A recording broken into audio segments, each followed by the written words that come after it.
এখন যাদের আমল কবুল হয় না, যারা ব্যর্থ হবে,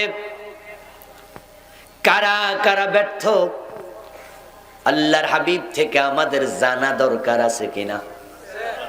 কেন জানবেন? তাদেরকে খোঁচা দেবেন, তাদের বিরুদ্ধে ফেসবুকে লিখবেন, হেও করে কথা বলবেন, তাই জানা দরকার, ঠিক না? মোটেও নয়, মোটেও নয়। আল কাইয়িসু মান দানা নাফসাহু ওয়া আমিলা লিমা বাদাল মাউত। অন্য কি করে তার হিসাব তোমার দরকার নাই, নিজের হিসাব নিজে করো। অন্যকে তুমি শুধু বলো আর নিজে করো, ঠিক না? অন্যকে বলো আর নিজেরটা নিজে করো। আল্লাহর হাবিব বলেন, দুনিয়ার সবচেয়ে চালাক মানুষ তো সে যে আত্মসমালোচনা করতে জানে, নিজের দোষ নিজে ধরে তারপরে তাওবা করে, সেই হলো সবচেয়ে চালাক। অন্যের বিরুদ্ধে কথা বলার জন্য আমাদের আয়োজন নয়। অন্যকে বলবো কেন? আমার উদ্দেশ্য সেও যেন আমার সাথে জান্নাতে যেতে পারে। কিন্তু অন্যকে বললাম, নিজেরটা বাদ দিলাম, আমি নিজে জান্নাতের পথ খুঁজে পাই নাই, অন্যকে ভালো কথা বলছি, তাহলে আমি হলাম অন্ধের হাতের মোমবাতি। অন্ধের হাতে যদি রাতের বেলায় মোমবাতি জ্বলে, অন্য রাস্তা খুঁজে পায়, কিন্তু অন্ধের কোনো লাভ নেই। অন্ধের হাতের মোমবাতি অন্য উপকৃত হয়, অন্ধের কাজে আসে না। আমরা অন্ধের হাতের মোমবাতি হতে চাই না। এজন্য জাহান্নাম থেকে বাঁচার ক্ষেত্রে আগে নিজে, তারপরে অন্য। কু আনফুসাকুম ওয়া আহলিকুম নারা। যে মানুষগুলো ব্যর্থ, ওই মানুষগুলোর তালিকা আমরা এজন্যই জানবো। আল্লাহ না করুন, আল্লাহ না করুন, নিজের অজান্তে আমার নাম যেন সে তালিকায় না থাকে। আমি যেন বুঝতে পারি ওই তালিকাতে আমার নাম আছে কিনা। যদি নিজের অজান্তে থেকেও যায়, এই আলোচনা থেকে শোনার পরে এখনো তাওবা করার সুযোগ আছে না নাই? আমি ফিরে আসার সুযোগ। কিন্তু নিজের অজান্তে যদি আপনি ওই ব্যর্থ মানুষের তালিকাতে থাকা অবস্থায় মারা যান, আল্লাহর সামনে হাজির হয়ে তারপরে আপনি টের পাইলেন আপনি ব্যর্থদের একজন, এই টের পাওয়ার মূল্য এক আনাও নেই। কিছু মানুষ থাকবে, যে মানুষগুলো আল্লাহর সামনে হাজির হবে, হাজির হওয়ার পরে দেখবে আমল নামাতে একটা নেকও নেই। যেমন কাদিয়ানি। কাদিয়ানির নাম শোনেন নাই? বাংলাদেশেও আছে না নাই? তারা কি নামাজ পড়ে না? নামাজ কি নেক আমল না? কাদিয়ানি কি রোজা রাখে না, হজ করে না, দাড়ি নাই, টুপি মাথায় দেয় না, আজান দেয়নি, নেক আমল করছে, আল্লাহর সামনে গিয়ে কিছু পাবে? কিচ্ছু নেই। দাল্লা সাইয়ুহুম ফিল হায়াতিদ দুনিয়া, দুনিয়াতে যা করেছে সব বাতিল। আবার ভাইয়েরা, কিছু মানুষ আছে আল্লাহ তাআলার সামনে হাজির হয়ে দেখবে নেকের পাল্লা খালি, একটা আমলও নাই। তখন তার আল্লাহ তাআলাকে বলবে, আল্লাহ আমি তো নামাজ কাজা করি নাই, আমি তো মাঝে মাঝে তাহাজ্জুদের নামাজও পড়েছি, আমি তো 3 বার হজ করেছি, আমি তো লাখ লাখ টাকা যাকাত দিয়েছি, মসজিদ বানাইছে সেখানে আমি চাঁদাও দিয়েছি, আমার আমল নামায় সওয়াব কেন নাই? আল্লাহ বলবে, বান্দা তুই কি সূরা কাহফের 103 নম্বর আয়াত পড়স নাই? সেখানে তো আমি বলেছি কিছু মানুষ আমল করেও ব্যর্থ হবে, তুই তাদের একজন। তুই শিরিক করছ, শিরিক, আর শিরিক করলে ঈমান শেষ। তুই কাদিয়ানির মতো কুফরি করেছিস, কুফরি করলে ঈমান শেষ। তুই নেফাকে ইতিকাদিতে লিপ্ত হয়েছিস, মুনাফিকের কোনো আমল কবুল হয় না, তুই নেফাকি করছ, তুই শেষ। সে তখন বলবে, আল্লাহি রাব্বিনা মা কুন্না মুশরিকিন, আল্লাহ আপনার কসম করে বলি আমি শিরিক করি নাই, আমি মুশরিক ছিলাম না। আল্লাহ বলবে আমি বুঝি মিছা কথা কই? আমি তো মিথ্যা বলি না, তুই শিরিক করেছিস। এই তো আমলে দেখ, তোর আমল নামায় গুনার তালিকা আছে। তুই মসজিদে গিয়ে আমারে সেজদা করতি, কথা ঠিক, আবার দরবারে গিয়ে পীরের পায়েও সেজদা দিতি। এমন লোক আছে না সমাজে? জুমার দিন মসজিদে যায়, আল্লাহ তাআলাকে সেজদা করে নামাজ পড়ে, আবার দরবারে গিয়ে পীরের পায়ে লুটাইয়া পড়ে। সে তখন বলবে মা কুন্না না'মালু মিন সু। এই যে পীরের পায়ে সেজদা দিলে ঈমান চলে যায়, এটা তো আমি জানতাম না, জানলে এই কাম আমি করতাম না। আমি এখন জানছি আমি শিরিক করেছি, কুফর করেছি, আমার আমলগুলো কবুল হয় নাই, আমি বুঝে ফেলছি। আল্লাহ এখন তোমার কাছে আমার একটা দরখাস্ত, ওয়ালাউ আন্না লানা কাররাতান ফানাকুনা মিনাল মুমিনিন। আমাকে একটা বারের জন্য আবার দুনিয়ায় পাঠাও, আমি ঈমান নিয়ে ফিরে আসতে চাই। সে সেদিন বুঝবে, আল্লাহ তাআলার কাছে দরখাস্ত করবে একটা বারের জন্য পাঠাও, আমি মুমিন হয়ে ফিরে আসব, আর শিরিক করব না। দরখাস্ত কবুল হবে তো? সে বুঝেছিল, কিন্তু বুঝছে টাইম হারাইয়া। নৌকা ডুবাইয়া বুঝে লাভ নাই, আগে বুঝা উচিত। নৌকা ডুবানোর পরে বুঝে লাভ কি? বাজারের দিন খেয়া পারাপার চলছে, একটা নৌকাতে তার বহন করার ক্ষমতা 30 জন উঠে গেছে, 35 জন, 5 জন বেশি। নৌকা ডুবু ডুবু ভাব, নৌকার ভিতরে বুঝি পানি ঢুকে যাবে। মাঝি কয় আল্লাহর হস্তে আর একজন উঠেন না, পাবলিক তো লাইনে খাড়াইছে, এ মিয়া উঠবো না মানি। এক পেটোয়ালা আইছে, মোটা সোটা লোক, হে আইসা কয় 35 জন উঠছে, অসুবিধা হয় নাই, আমি একা উঠলে বুঝি অসুবিধা হইব। ও বেটা কয় বাই ডুববা যাইব, রাগ তোর ডোবা। একবারে লাভ দিয়া উঠছে আর ডুবছে। এখন মাঝি কয় কি কইছি? কয় না বুঝছি। মাঝি বলে ভাই তুমি বুঝেছ, কিন্তু আমাদেরকে ডুবাইয়া বুঝছো। এমন বুঝের কোন দাম?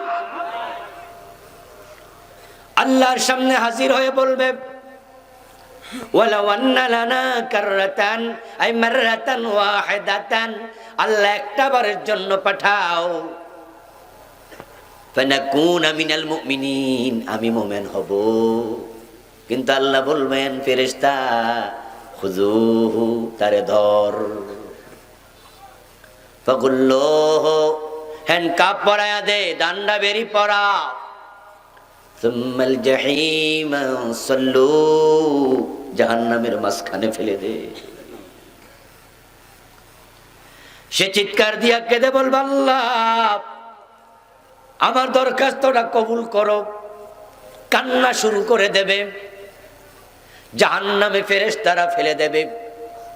আল্লাহর হাবিব বলেন আহলুন নার ইয়াবকুনা ফিন্নার, জাহান্নামে গিয়েও কানবে, চিৎকার দিয়ে দিয়ে আল্লাহ আল্লাহুম্মা রাব্বানা আখরিজনা মিনহা, আল্লাহ আমার সহ্য হয় না, আমার একটু বের করো, আমার একটা বার দুনিয়া পাঠাও। এমন ভাবে কানবে, চোখের পানি এমন ভাবে বের হবে কান্নাহা জাদাওয়াল, তাকালে তোমরা মনে করবা চোখের পানি নয়, একটা খালের পানি যাচ্ছে।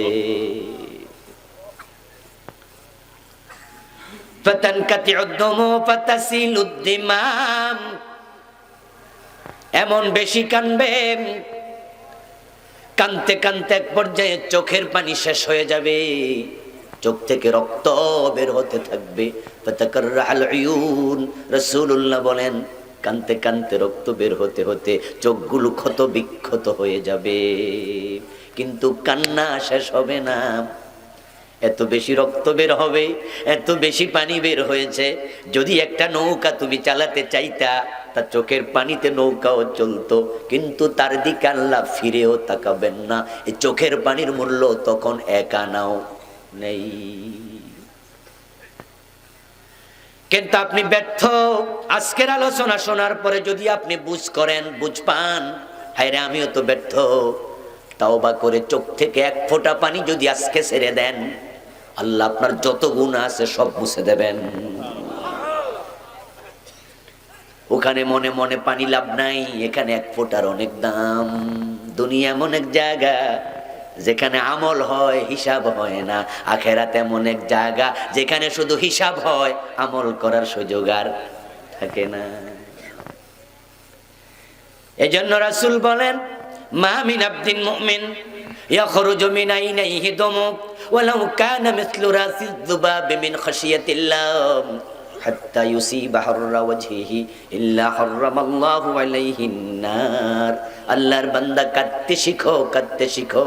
যদি তুমি এখন তাওবা করো, চোখ থেকে আল্লাহর ভয়ে মাছির মাথা পরিমাণ পানি বের হয়, রাসূলুল্লাহ বলেন ওই চোখের পানিটা তার গাল পর্যন্ত আসতে আসতে আল্লাহ জাহান্নাম হারাম বানায়া দেন। যে সমস্ত কাম করলে ব্যর্থ হওয়া লাগে, যদি আজকে আমি বলি আর আপনি আজকে বলেন তাওবা করব, আজকে চোখের পানি ছেড়ে দেব, আজকের তাওবা কবুল হওয়ার সুযোগ আছে না নাই? ইন্নাল্লাহা ইয়াকবালু তাওবাতাল আবদি মা লাম ইউগারগির। মৃত্যুর গড়গড়া আসার আগ পর্যন্ত আল্লাহ তাওবা কবুল করে, নবী মুহাম্মদ ঘোষণা দিয়েছেন। রাসূল সাল্লাল্লাহু আলাইহি ওয়াসাল্লাম বলেছেন, পশ্চিম দিকে সূর্য ওঠার আগ পর্যন্ত তাওবা কবুল হতেই থাকবে। তোমার মৃত্যুর গড়গড়া শুরু হওয়ার আগ পর্যন্ত তাওবা কবুল হবেই। আল্লাহ তাআলা এর জন্য বলছেন, বারবার বলছেন তাওবা করো। তাওবা মানে কি? পীর সাহেব হুজুরের হাতে হাত রেখে আপনি বলবেন, তামাম কামো সে বুরা সে বাতো সে, এগুলো কইয়া ফিরে আইছি আল্লাহ, এরপর অফিসে গিয়ে আবার গোশ খাবেন, এটার নাম তাওবা? তাওবার মানে হলো, আপনি যদি বুঝেন আপনি অপরাধী, ওই অপরাধ লজ্জার সাথে ছেড়ে দিয়া ভবিষ্যতে আর করবেন না, এই সিদ্ধান্তের নাম হলো তাওবা। আত-তাওবাতু ওয়ান-নাদামা। ইবনে মাসউদ রাদিয়াল্লাহু তাআলা আনহু বলেন, তাওবা মানে হলো লজ্জিত হওয়া। আত-তাওবাতু হিয়ার রুজু। তাওবা মানে হলো যে অন্যায়টা করেছি সেখান থেকে ফিরে আসা, ওই অন্যায় আর করব না। এই তাওবা করার জন্য হুজুরের কাছে যাওয়া দরকার নাই, পীরের বাড়িতে যাওয়া দরকার নাই। আপনি অন্যায় ছেড়ে দিয়া আপনার আল্লাহর কাছে ক্ষমা চান, এটার নামই তাওবা। যে মানুষগুলো ব্যর্থ হবে, ওই মানুষ হলো 5 দল। ওই 5 দলের ভিতরে নাম থাকা যাবে না। আমল করবা বন্ধু, কিন্তু এই 5 দলের ভিতরে নাম থাকলে উপায় নাই। মাদার তেরেসার নাম শুনেছেন? কথা বলুন, শুনেছেন? মাদার তেরেসা ইউরোপের নাগরিক, ভারতে থাকতেন। মাহফিল কমিটি চা দিতে হবে, মাঝে মাঝে চা দিতে হবে, হ্যাঁ।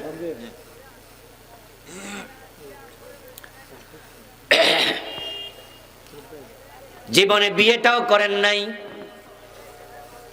ভারতে তিনি ডজন অরফেনেজ খুলেছেন। হাজার হাজার ইয়াতিমকে মায়ের ভালোবাসা দিয়ে বড় করেছেন। তার কর্মের স্বীকৃতি স্বরূপ তাকে নোবেল পুরস্কার দেয়া হয়েছে শান্তিতে। নোবেলে পাওয়া সবটা টাকা ইয়াতিমখানায় ব্যয় করেছেন। তার মৃত্যুর পরে কত পত্রিকা তাকে নিয়ে কত কিছু লিখেছে, আমিও পড়েছি, আপনারাও অনেকে পড়েছেন। ওই মাদার তেরেসা হাজার হাজার অনাথ ইয়াতিমের দায়িত্ব নিয়েছেন, তাদেরকে লালন পালন করা। ইয়াতিমকে লালন পালন করার বিনিময় আল্লাহর কাছে আছে না নাই? ইয়াতিমের লালন পালন অনেক বড় ইবাদত, অনেক বড় ইবাদত। রাসূলুল্লাহ বলেন, তুমি যদি শুধু ইয়াতিমের মাথায় একটু হাত বুলাও, তোমার হাতের তলদেশ দিয়ে যত চুল অতিক্রম করবে, বিকুল্লি শাওরাতিন হাসানাত, প্রতিটা চুলের বিনিময়ে আল্লাহ অসংখ্য নেকি লিখে দিতে থাকবেন। শাআরাতুন এক বছর, হাসানাত হলো বহু বছর, বিকুল্লি শাআরাতিন হাসানাত, প্রতিটা চুলের বিনিময়ে অনেক নেকি পাবেন। যদি ইয়াতিমের মাথায় হাত বুলালে এত নেকি, ইয়াতিম লালন পালন করলে কত নেকি। قال النبي صلى الله عليه وسلم انا وكافل اليتيم كهاتين في الجنة। ইয়াতিম লালন পালন যারা করেন তারা বড় সৌভাগ্যবান মানুষ, সুযোগ পারলে এটা করবেন। রাসূলুল্লাহ বলেন যে একজন ইয়াতিমকে লালন পালন করবে, আমি নবী মুহাম্মদ এবং সে এভাবে পাশাপাশি জান্নাতে থাকবো। মাদার তেরেসা একজন নয়, দুইজন নয়, শত শত ইয়াতিম পালন করছে। মাদার তেরেসা এত বড় ইবাদত করলো, ভালো কাজ করলো, কিন্তু জান্নাত পাবে তো কোন সম্ভাবনা আছে? আল্লাহর ঘোষণা, মান ইউশরিক বিল্লাহি ফাকাদ হারামাল্লাহু আলাইহিল জান্নাহ। যে ব্যক্তি শিরিক নিয়ে মারা যায়, তার যতই নেক আমল থাকুক, যতই ভালো কাজ করুক, এগুলোর রেজাল্ট সে দুনিয়ায় পাবে, আখিরাতে জান্নাত হারাম।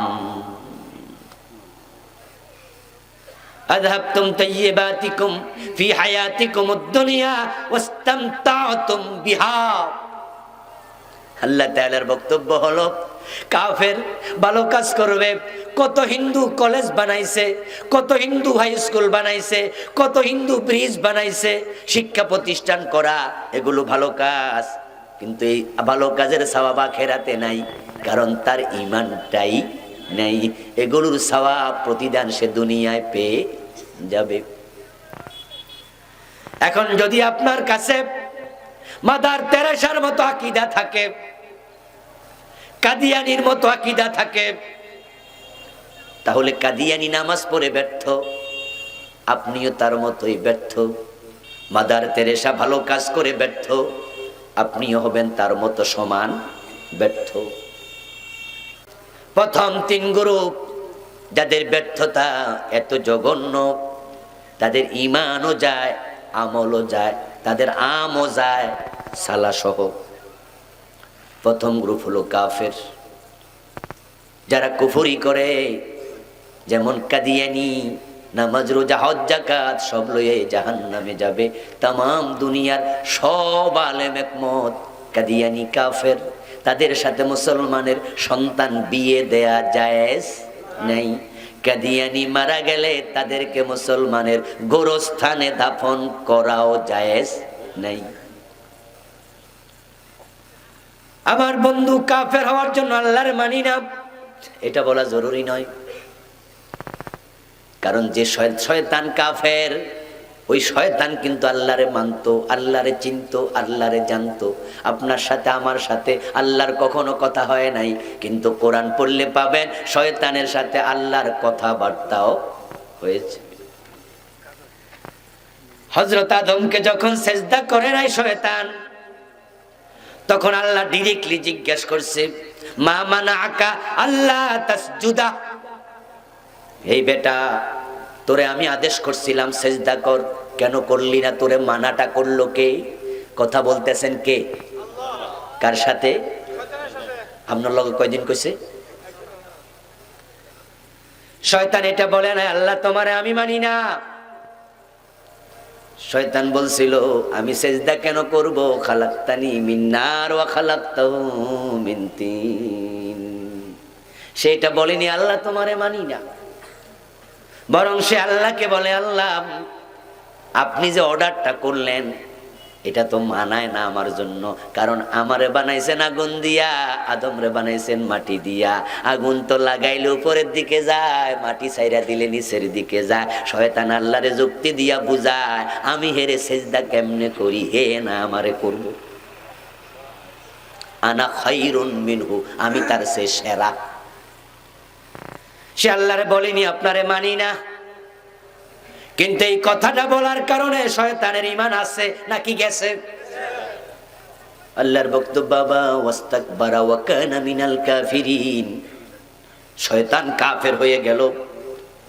সে তো বলেনি আপনারে মানি না, কাফের হবে কেন? বরং আল্লাহ শয়তানরে কাফের ঘোষণা দিয়ে বলে ফখরুজ মিনহা ফাইন্নাকা রাজিম, বেরিয়ে যা জান্নাতের সীমানা থেকে, তুই অভিশপ্ত। শয়তান জান্নাতের সীমা থেকে বের হলো, বের হইয়া জান্নাতের দরজার পাশে গিয়া কয় রব্বি। রব্বি মানে কি? হে আমার রব। কারে ডাকে? তুই কাফের কেমনে? হে তো আল্লাহরে ডাক দে। শয়তান বলে রব্বি ফানজিরনি ইলা ইয়াউমিন ইউবাসুন, ও আমার রব, আমার কিয়ামত পর্যন্ত হায়াত দাও। আল্লাহ কয় তুই কাফের, হে কয় আমার রব।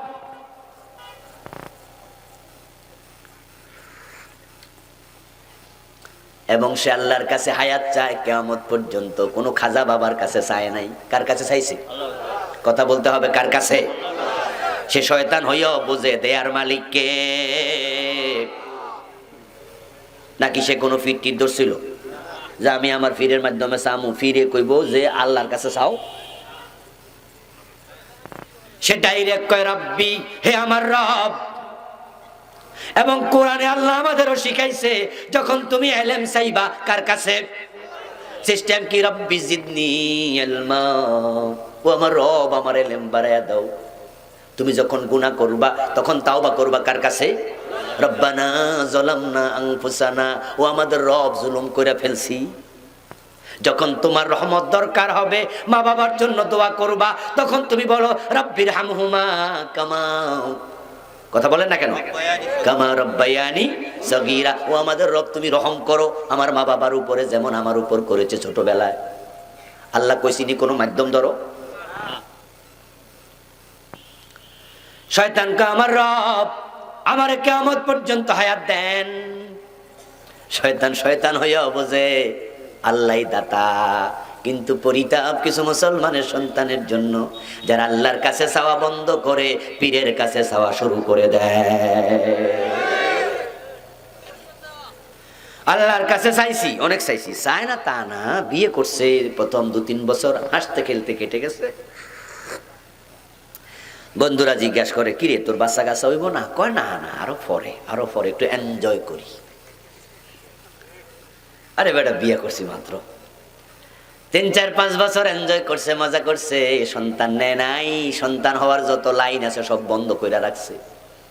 ওষুধ খাইতে খাইতে জরায়ু গেছে নষ্ট হইয়া। এখন 3-5 বছর পরে তো সন্তান নিতে চায়, কিন্তু আর হয় না। এখন আবার ডাক্তারের কাছে গেছে, ডাক্তার সাহেব কয় পরীক্ষা নিরীক্ষা কইরা লক্ষণ বেশি ভালো না। তোমার ওয়াইফের কি খাওয়াইছো? কই এগুলা খাওয়াইছি। কয় জরায়ু তো ঝামেলা হয়ে গেছে।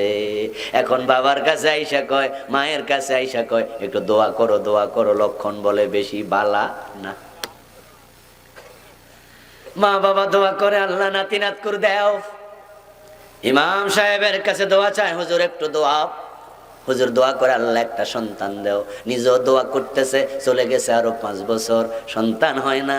10 বছর কেটে গেল, আল্লাহর কাছে অনেক চাইছে, পায় না। আল্লাহ কয় তোর পরীক্ষা আর একটু লম্বা করলাম, শুরুতে বাধা দিলি কেন? এখন 10 বছর পরে সন্তান হয় না। বন্ধু পরামর্শ দিছে, আল্লাহর কাছে অনেক চাইছস, এবার একটু ভারতে যা, পাসপোর্টে ভিসা লাগাইয়া। কই কোথায় যামু? কই শোনস নাই, কেউ ফিরে না খালি হাতে, খাজারে তোর দরবারে। এমন গান বাংলাদেশে আছে কি না? এমন গান গাওয়ার লোক আছে না নাই? কেউ ফিরে না খালি হাতে, খাজারে তোর দরবারে।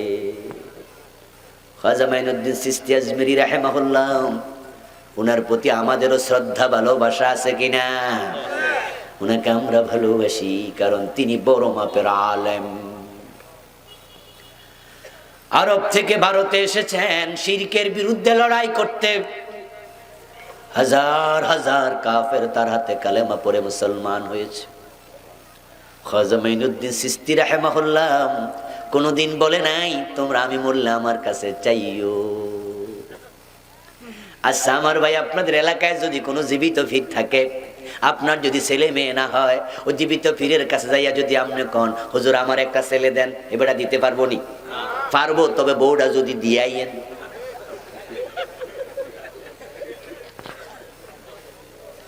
কিন্তু আপনি যদি তাকে বউ না দিয়া বলেন আমার ছেলে দেন, পারবে? করতে দিব? আপনারা সবাই আমার সাথে একমত হবেন, হুজুর এবার দোয়া করতে পারবো কিন্তু দিতে,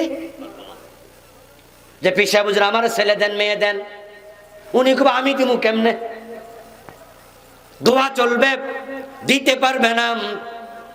কিন্তু আপনি তার কাছে গিয়ে দোয়া চান, আপনি ছেলে মেয়ে চান না, কারণ আপনি জানেন বেড়া দিব করতে। কিন্তু বেড়ারে যেই মাত্র কবর দিছে এখন আর দোয়া চায় না, সরাসরি চায় বাবা ছেলে দাও। অথচ আপনি নিজ চোখে দেখেছেন যখন মানুষ মরে যায়, যত বড় আলেম হোক, যত বড় ওলি হোক, মরার পরে তার ক্ষমতা শেষ, তাই নিজের গোসলটাও আর নিজে দিতে পারে না। মরার পরে নিজের জামা কাপড় নিজে চেঞ্জ করে না অন্য করে? নিজের কবরে নিজে নামে না অন্যরা ধাক্কায়া দেয়? গায়ে যদি মশা মাসি বসে মরা বেড়া দৌড়াইতে পারে? কিচ্ছু ক্ষমতা নাই। তুমি নিজের চোখে দেখলা শুয়ে আছে, কিচ্ছু করার ক্ষমতা নাই। ও বেটার কবর দিয়া তুমি চাও কেমনে? বেআক্কল। তোমার আকলটা কোথায় গেল? মাইনুদ্দিন চিশতি রাহিমাহুল্লাহ কেন কোন মানুষ সন্তান দিতে পারে না? সন্তান দেয়ার মালিক কে? আমার বাবা, আপনার বাবা ইব্রাহিম আলাইহিস সালাম ৮৬ বছর বয়সে সন্তান হয় না, দাড়ি পেকে গেছে, চুল পেকে গেছে, উনি সন্তান চাইছেন কার কাছে? এ কোরআন নাজিল হয়েছে বিশ্ব নবীর আগমনের, ইব্রাহিম নবীর তিরোধানের ২৫০০ বছর পরে। ইব্রাহিম আলাইহিস সালাম নবী মুহাম্মদের নবুয়তের ২৫০০ বছর আগে এসেছেন। ওই ২৫০০ বছর আগে ইব্রাহিম নবী আল্লাহর কাছে কেমনে দোয়া করে সন্তানের জন্য, আল্লাহ ২৫০০ বছর পরে কোরআনের মাঝে এগুলো কেন কয়? কোরআন কি ইতিহাসের কিতাব নাকি? আল্লাহ আপনাকে আমাকে ইতিহাস শোনান না, আল্লাহ বরং এটা দিয়ে বুঝান, তিনি বুঝাতে চান তোমার বাবা ইব্রাহিমের সন্তান হয় না, উনি আল্লাহর কাছে চেয়েছে তোমার যদি না হও হতাশ হইও না, ধৈর্যহারা হইও না, অন্যের কাছে যেও না, তুমিও আমার কাছে চাও। আমি ইব্রাহিমকে বুড়া বয়সে দিয়েছি, তোমাকে সন্তান দেওয়ার ক্ষমতাও আমি আল্লাহর আছে না নাই? কিন্তু আপনি শিরিক করবেন, করার পরে আবার জান্নাতের আশা করবেন, এটা হতে পারে না। শিরিক করবেন, জান্নাত হারাম। মাদার তেরেসা ধরা খাইয়া গেছে, কারণ মাদার তেরেসা ঈসা নবীকে আল্লাহর ছেলে মনে করে, কারণ তিনি ছিলেন খ্রিস্টান। আর সব খ্রিস্টানদের আকীদা ঈসা নবী আল্লাহর ছেলে। ওয়াকালাতিন নাসারাল মাসীহ ইবনুল্লাহ। আল্লাহ তাআলা বলেন খ্রিস্টানদের আকীদা হলো ঈসা আল্লাহর ছেলে, অথচ বাস্তবতা হলো লাম ইয়ালিদ ওয়া লাম ইউলাদ, আল্লাহর কোনো সন্তান নাই, তিনি কারো থেকে হন নাই, তার থেকেও কেউ হবে না। লা তাকুলু সালাসা। আরেকটা আল্লাহ বলেন খ্রিস্টানদের আরেকটা আকীদা হলো তারা তৃতীয়বাদে বিশ্বাস করে। তারা কেউ কেউ বলে আল্লাহ তিনজন, একজন আসমানে, আরেকজন ঈসা, আরেকজন ঈসা নবীর মা, তিনজন হলো খোদা। আল্লাহ বলেন লা তাকুলু সালাসা, তিন খোদা বলিও না, কুল হুয়াল্লাহু আহাদ, বরং সবাই বলো আল্লাহ কয়জন? বলো আল্লাহ একজন। শিরিক করলে ঈমান চলে যাবে, কুফর করলে চলে যাবে। শয়তান আল্লাহর কাছে চায়, সে বলে আল্লাহ তোমারে মানি না, তাহলে কাফের কেন হলো? কাফের হওয়ার কারণ শয়তান আল্লাহর একটা আদেশ মানতে রাজি হয় নাই। কাদিয়ানির নামাজ রোজা হজ যাকাত সব লইয়া কাফের, কারণ তারা কোরআনের একটা মেসেজ মানতে রাজি নয়। ওই মেসেজ হলো বিশ্ব নবী, শেষ নবী রাসূলুল্লাহ, শেষ নবী। কোরআনে এমন মেসেজ আছে না নাই? মা কানা মুহাম্মাদুন আবা আহাদিম মির রিজালিকুম ওয়ালাকিন রাসূলুল্লাহি ওয়া খাতামান নবিয়্যিন। আল্লাহ তাআলা বলে আমার নবী মুহাম্মদ উনি শেষ নবী, উনি শেষ নবী। রাসূল বলেন লা নবিয়্যা বাদি, আমার পরে আর কোনো নবী নাই। কাদিয়ানি সব মানলো কোরআনের, শুধু একটা আদেশ মানে নাই, একটা মেসেজ মানে নাই। কাদিয়ানিও কাফের, শয়তানও কাফের। এখন আপনারা এবার বলুন তো, চোর ধরে হাত কাটো এমন আদেশ কোরআনে আছে না নাই? কয়দিন মানছেন? ডাকাত ধরে শুলে দাও এমন আদেশ কোরআনে আছে না নাই? জেনা করলে 100 বেত লাগাও, কোরআনে আছে কিনা? মদ খাইলে 80 বেত দাও, হাদিসে আছে না নাই? তো আল্লাহর একটা মানলো না শয়তান, তার ইমানটা চলে গেল। একটা মেসেজ মানলো না কাদিয়ানি, ইমানটা চলে গেল। আপনি মানলেন না ডজন ডজন, আপনার ইমানটা কেমনে থাকলো? বিবেকরে প্রশ্ন করুন।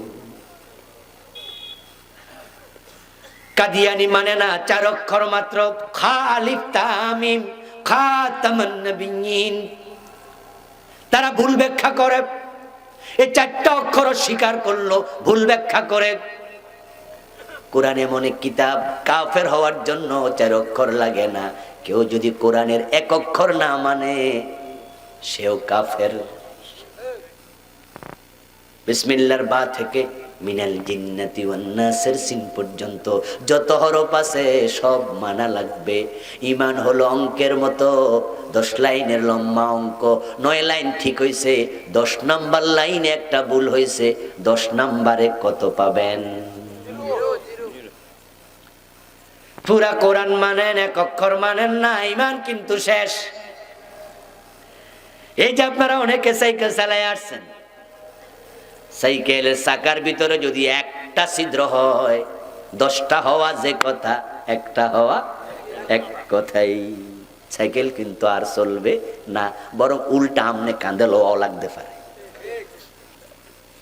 এতক্ষণ হের কান্দে চড়ছেন, এবার হে আপনার কান্দে উঠবো। ইমানের ব্যাপারে আল্লাহ পশিন। শয়তান একটা আদেশ মানে নাই, আল্লাহ তাকে ছাড় দেন নাই। অথচ সে ইবাদত করতে করতে করতে করতে ফেরেশতাদের ওস্তাদ হয়েছে, মুআল্লিম হয়েছে, তাদের উপরে সম্মান পেয়েছে। অথচ সে কিন্তু ফেরেশতা ছিল না। কোরআনে আসছে ওয়া কানা মিনাল জিন, শয়তান হলো জিন জাতির অন্তর্ভুক্ত। এখন আপনি ডজন ডজন মানবেন না, কিন্তু আপনি গায়ে মনে না আপনি মরল, গায়ে মানে না আপনি মরল। আপনি নেতা, কেউ মানুক আর না মানুক, বড় শেয়ারটা আমারে দাও, পাবলিক কানে ধরে শেয়ারতে নামাইয়া দিব। আপনি ডজন ডজন আয়াত অস্বীকার করবেন, কাদিয়ানিরে কাফের বইলা মজা নেবেন। কাদিয়ানি কাফের, আমাদের আপত্তি নাই, হুজুর ফতুয়া দিতে থাকেন, নিজের কি খবর? আল্লাহর কোরআনে আছে লাহুল খালকু ওয়াল আমর, অক্ষর এখানে আছে 15টা। কয়টা? কথা বলতে হবে। কয়টা অক্ষর? কেউ যদি না মানে ঈমান থাকবে? আপনারা তো অনেকেই মানেন না, অনেকে আছেন এর সাথে দ্বন্দ্ব লাগাইয়া দিছেন। বাংলা অর্থ বললে বুঝবেন, বাংলা অর্থ হলো সাবধান, সৃষ্টি যার, আইন চলবে শুধুই তার। এই কথা আমার না আল্লাহ। জোরে বলতে হবে কার? তাহলে এবার একটু আওয়াজ করে বলুন, সৃষ্টি কার? আরো জোরে বলেন কার? আইন চলবে কার? চলছে তো, কেন চলে না? কার দোষ? হিন্দু, বৌদ্ধ, খ্রিস্টানদের? তারা তো 10 জন, 90 জন তো আপনারা। ভারতে যদি এ প্রশ্ন করা হয় আল্লাহর আইনে দেশ চলে না, মুসলমানরা দায়ী নয়, কারণ তারা সেখানে 17-18%। কিন্তু এটা তো বাংলাদেশ, এখানে 90% মুসলমান। সৃষ্টি যার, তার আইন কেন চলবে না? ব্রিটিশ আইনে কেন দেশ চলবে? এর কারণ হলো আপনারা অনেকে আছেন আল্লাহর আইনকে সাপোর্ট করছেন না।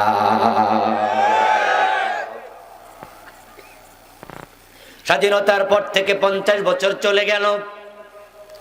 এই 50 বছরে আপনারা কত দল ক্ষমতায় দেখেছেন? ওই দলেরা ক্ষমতা পেয়েছে, চাইলে তারা আল্লাহর আইন ঢুকাতে পারতো।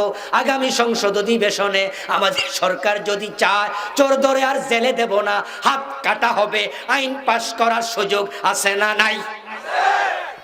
আছে না?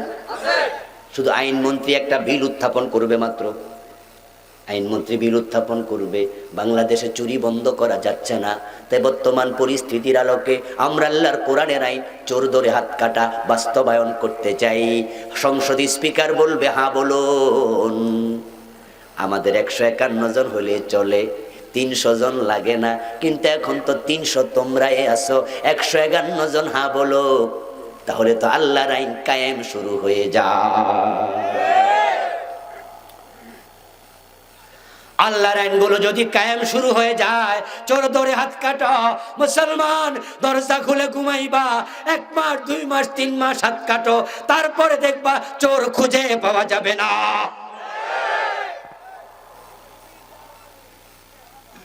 কিন্তু এখন ঘটনা হলো, সুযোগ থাকার পরেও আপনারা কেন হাত কাটে না?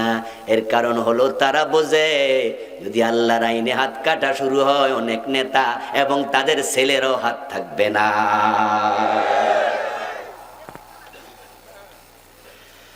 আল্লাহ তাআলা বলে সাবধান, সৃষ্টি যার আইন চলবে শুধু তার। আপনি দ্বিমত, শয়তান দ্বিমত করছে একটা আইনের সাথে, আপনি করেন ডজন ডজনের সাথে। কাদিয়ানি অক্ষর মানলো না 3টা 4টা, আপনি মানেন না ডজন ডজন, কিন্তু গায়ে মানে না আপনি মরল, আপনি মুমিন, ঈমান আমার আছে, নামাজ না পড়লে কি হইছে? এমন কথা বলার লোক আছে না? ঈমান শক্ত আছে হুজুর, নামাজ পড়ি আর না পড়ি, ঈমান শক্ত। এই জন্যই তো বিশ্ব নবী বলছেন ইয়াতি আলান নাসি জামান ইজতামিউনা ফিল মাসাজিদি লাইসা ফীহি মুমিন। এমন একটা জামানা আসবে যে জামানার মানুষগুলো মসজিদে জামাতে নামাজ পড়বে, একটারও ঈমান থাকবে না। কাদিয়ানীরা জামাতে নামাজ পড়ে, কিন্তু আমরা ফতুয়া দেই তাদের ইমামও কাদিয়ানী, মুয়াজ্জিনও কাদিয়ানী, মুসল্লিও কাদিয়ানী, সবটি কাফের, ঠিক না? কারণ তারা কোরআনের 4 অক্ষর মানে না। তো তুমি ডজন ডজন মানো না, একই ফতুয়া তোমার জন্য আছে না নাই? সুতরাং দোস্ত আমার, ভাই আমার, বন্ধু আমার, ঈমান যদি রাখতে চান, কোরআনের সব আইন মানতে রাজি হওয়া দরকার আছে কিনা? রাজি হয়ে যান, রাজি হয়ে যান। আপনি আর আমি রাজি হলে কালকে আল্লাহর আইন কায়েম হবে তা নয়। আমরা এখানে আছি কয়েক হাজার, রাজি হওয়া লাগবে কোটি কোটি। সবাই রাজি করা যাবে না, কায়েম নাও হতে পারে। কিন্তু একটা মজার ব্যাপার হলো, কেউ রাজি হোক আর না হোক, আমি তো ঈমান নিয়ে মরতে পারলাম। আমার তো নিজের চিন্তা, আমি অস্থির, এজন্য আমি কোরআনের পক্ষে এসে গেলাম। যে সমস্ত লোকেরা আল্লাহর আইনের পক্ষে না, তাদের ঈমান থাকতে পারে না। কুফরি করবেন, ঈমান শেষ। শিরিক করলে ঈমান শেষ। শিরিক তো এখন বাংলাদেশে বন্যার পানির মতো। শিরকের মতো গুনাহ বাংলাদেশে আর কোনোটাই ভাবে হয় না। আমার বন্ধু, বন্যার সময় বর্ষাকালে খালে পুকুরে ডোবাতে, নালাতে, নদীতে, সাগরে, অনেক রাস্তার মাঝখানেও পানি পাওয়া যাবে। রাস্তার মাঝখানে একটা গর্ত আছে, বর্ষাকালে দেখবেন সেখানেও পানি। বর্ষাকালে পানি যেমন, বাংলাদেশও শিরিক তেমন। এত শিরিকেই দেশে, অবাক হওয়া লাগে। আমি একটি বই লিখেছি, ওই বইতে আমি বাংলাদেশে চলমান 29টা লিখছি। অথচ একটা শিরিক করলে সব শেষ। মাদার তেরেসা আল্লাহর সাথে শরীক করছে, সব শেষ। এইভাবে আপনার কি খবর? আমাদের দেশে সব জায়গায় শিরিক আছে, তবে সবচেয়ে বেশি শিরিক পাওয়া যায় মরা পীরের মাজারগুলোতে। এক একটা মাজার শিরকের আখড়া হয়ে গেছে। শিরিক নাই এমন মাজারও আছে, তবে খুব খুব কম। মাজারগুলোতে শিরিক চলছে প্রকাশ্য দিবালোকে। শিরিক করতে মুসলমানের সন্তান রাস্তায় বসে, বাজারে বসে, অফেন দিনে দুপুরে বড় পৈতা নিয়া, নাভির নিচে সাদা কাপড় পরে, ধুতি পরে, পেট দেখাইয়া, নাভি দেখাইয়া পৈতাওয়ালা ঠাকুর আইছে। উনি নাকি আঙ্গুল দেখে ভবিষ্যৎ বলতে পারে, তাই গণকের কাছে হাত দেখায়। এমন মুসলমানের সন্তান আছে না নাই? ও বন্ধু, আপনি গণকের কাছে হাত দেখাইলেন, উনি বলল সামনে ফাঁড়া আছে, বিপদ আছে। এখন আপনি বিশ্বাস করলেন স্যার, তাহলে ফাঁড়া থেকে বাঁচার উপায় কি? উনি বলে দিল 1301 টাকা লাগবো, 3টা রাতা মুরগি লাগবো, 3.5 কেজি ফোলাস্তল লাগবো, তোমার যত ফাঁড়া আছে সব কাইটটা দেবো। বিশ্বাস করার সাথে সাথে ইমানটা চলে গেছে।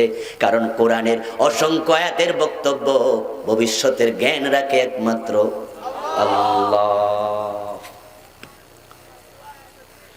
ওমা তাদরি নাফসুম বিআইয়ি আরদিন তামুত, তুমি কোথায় মারা যাইবা তুমি জানো না। ওমা তাদরি নাফসুম মাযা তাকসিবু গাদা, কালকে কি খাইবা তুমি জানো না। বৃষ্টি কখন হবে তুমি জানো না। কিয়ামত কখন হবে তুমি জানো না। তোমার মৃত্যু কোথায় হবে তুমি জানো না। মায়ের পেটের সন্তানটা ভালো না মন্দ, চরিত্র কেমন হবে তুমি জানো না। কুল্লা ইয়ালামু মান ফিস সামাওয়াতি ওয়াল আরদিল গায়বা ইল্লাল্লাহ। নবী মুহাম্মদ আপনি বলে দিন, আকাশ জমিনে গায়েবের খবর কেউ জানে না, একমাত্র জানে কে? আল্লাহ। আর আপনি হাতের রেখা দেখাতে গেছেন, আজীব তো। এতটা বেকুব আমরা কেন হলাম? ইমান কেন পথে ঘাটে হারাই?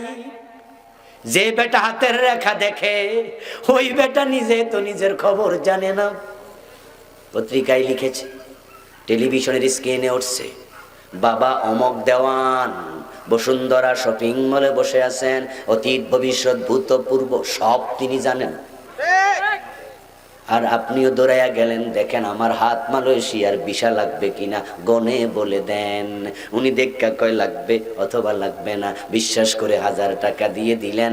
অথচ বসুন্ধরা শপিং মলে প্রতি 2 বছর 3 বছর পরে একবার আগুন লাগে, বেড়া হেডাই।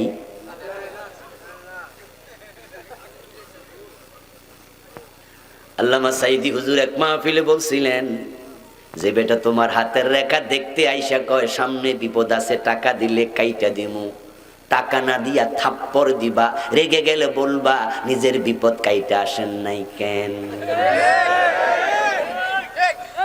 ঠিক না? আমারটা যদি আপনি কাটতে পারেন তো নিজেরটা কাইটা আসলে তো থাপ্পড় খাওয়া লাগবে না। মুসলমানের সন্তান ইমান হারাচ্ছে হাসতে খেলতে। আমার বন্ধু অনেকে আছে নবী মুহাম্মদ সাল্লাল্লাহু আলাইহি ওয়াসাল্লামকে ভালোবাসতে বাসতে ইমান হারাচ্ছে। আপনার ইমান চলে যাচ্ছে অতি আবেগে, অতি আবেগে। আল্লাহর হাবিবের জন্য বলছেন, লা তুতরুনি কামা আতরাতিন নাসারা ইবনে মারইয়াম। ইবনে মারইয়ামকে বেশি ভালোবাসা দেখাইতে যাইয়া খ্রিস্টানরা ইমান হারা হয়েছে। ঈসা ইবনে মারইয়াম বলছেন, ইন্নী আব্দুল্লাহ, আমি আল্লাহর বান্দা। খ্রিস্টানরা কয় না, আপনি আল্লাহর ছেলে। ঈসা আলাইহিস সালাম মায়ের কোলে, উনার তো বাবা নাই, সন্তান হলো আল্লাহর হুকুমে।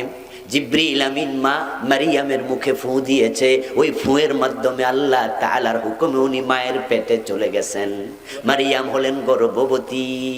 কয়েকদিন পরে মারিয়াম বুঝতে পারছেন প্রসবের সময় হয়ে গেছে।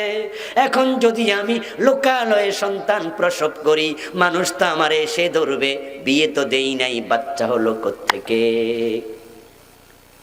তাই তিনি মসজিদ আকসার খাদেমা ছিলেন তার পাশে একটি মেহরাবে, একটি হুজরার মাঝে আস্তে করে নেমে চলে গেলেন মরুভূমিতে।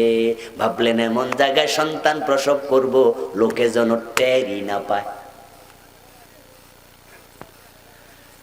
কিন্তু বেশি দূরে যেতে পারলেন না, একটু খেজুর গাছের নিচে গিয়ে একটু বিশ্রাম নিচ্ছেন। প্রসব বেদনা শুরু হয়ে গেল।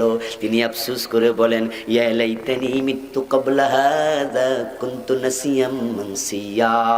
আহারে, যদি এই সন্তান প্রসবের আগে মরে যেতাম বড়ই ভালো হতো, মানুষ আমারে ভুলেই যেত আর প্রশ্ন করে বিরক্ত করতে পারতো না। আল্লাহ তাআলা ডেকে বলে, মারিয়াম মৃত্যু কামনা করো না, টেনশন করার কারণ নাই। তুমি শুধুমাত্র মানুষের প্রশ্নের জবাব না দিয়ে চুপ করে থাকবা। তুমি বুঝাইয়া দিবা, ইন্নী নাযারতু লিররহমানি সাওমা। তৎকালীন সাওম মানে হচ্ছে কথা না বলা, এটাও সাওমের মাঝে অন্তর্ভুক্ত।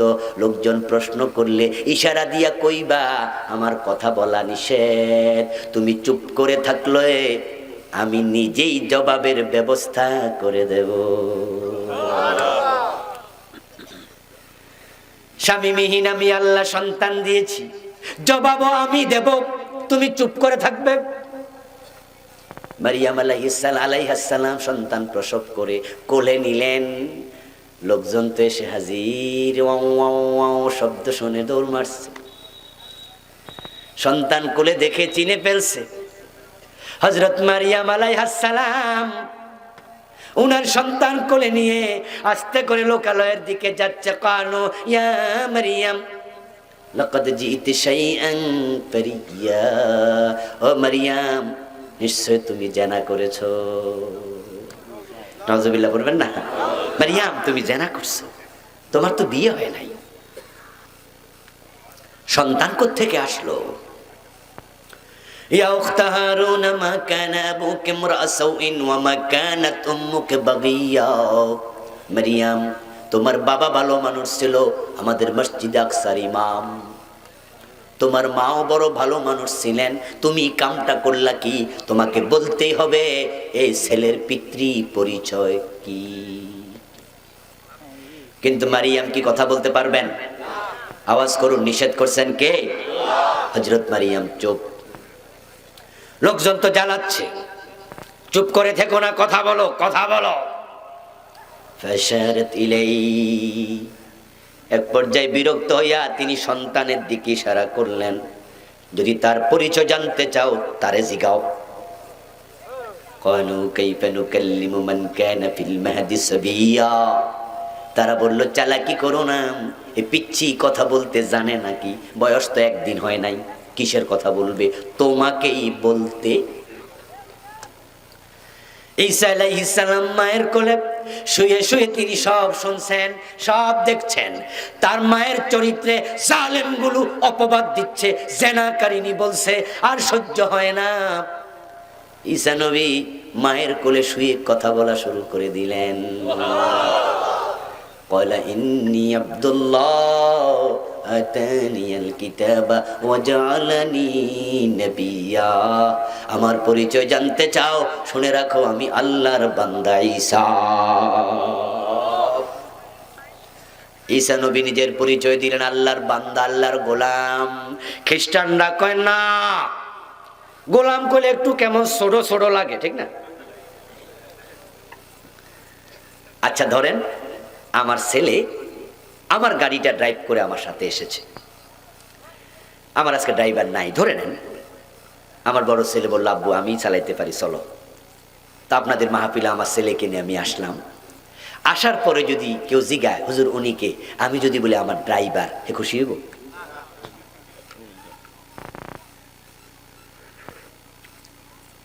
হে বাড়ি যাই এর মার কাছে বিচার দিব, দিব কি না? যে আব্বা আমারে কি কইছে? আচ্ছা, হে যে আজকে ড্রাইভ করছে, কোনো ভুল কইছি আমি কিছু? আমি কিন্তু 100% সত্য কথা কইছি, হে আমার ড্রাইভারই করছে আজকে। কিন্তু এই শব্দটা তার পরিচয়ের সাথে মানায় না। আচ্ছা যদি আমি এবার বলি সে আমার ছেলে, বেজান না খুশি? বাহ বাহ বাহ, আজকে তো আমারও একটা আলাদা সম্মান, প্রধান বক্তার ছেলে। খ্রিস্টানরা যখন শুনলো ঈসা নবী কয় ইন্নী আব্দুল্লাহ, আমি আল্লাহর গোলাম, খ্রিস্টানরা কয় না, একটু কেমন কেমন হয়ে গেল, দামটা বেশি বেশি মনে হয় না, একটু কম কম লাগে। তাই তারা কয় আপনি আল্লাহর ছেলে, আস্তাগফিরুল্লাহ। ভালোবাসতে যাইয়া ঈমান আছে না গেছে? আপনাদের বিবেকের কাছে প্রশ্ন ছেড়ে দিলাম, জবাব দিয়েন মেহেরবানি করে। আল্লাহর নবী ঈসাকে খ্রিস্টানরা কি ছোট করতে চাইছে না বড় করতে চাইছে? কিন্তু হাশেম মোল্লা ভাইয়ের ওয়াজ ছিল এক লাইন বেশি বুঝছে। এই তো ছিল আজকে ওয়াজ। আমি বাড়িতে বসে শুনছি কিছু কিছু। ঈসা নবীকে তারা ভালোবাসতে গিয়া সীমা লঙ্ঘন করলো। আল্লাহর হাবিব এটা জানেন, তাই তিনি বলছেন সহিহ বুখারীর riwayat, লা তুতরুনি কামা তারাতিন নাসার ইবনে মারইয়াম। একদল লোক ঈসা নবীকে ভালোবাসতে গিয়ে সীমা লঙ্ঘন করে কাফের হলো, মুশরিক হলো, শেষ হয়ে গেল। আমি নবী মুহাম্মদকে তোমরা মর্যাদা দিতে যাইয়া ভালোবাসতে গিয়া সীমা লঙ্ঘন করিও না। এখন আমাদের দেশের একদল লোক সীমা লঙ্ঘন করে ঈমান হারাচ্ছে। রাসূল সাল্লাল্লাহু আলাইহি ওয়াসাল্লাম তিনি মানুষ, এটাও তারা মেনে নিতে চায় না। তারা বলে রাসূলের মানুষ কইলে ঈমান থাকবো না। কি আশ্চর্য কথাবার্তা! কি কইতে হইব? জিন? কই না না। তো ফেরেশতা? কই না। তো মানুষ? কইটা তো মোড়েও না। তো কি? কয় না কিও না।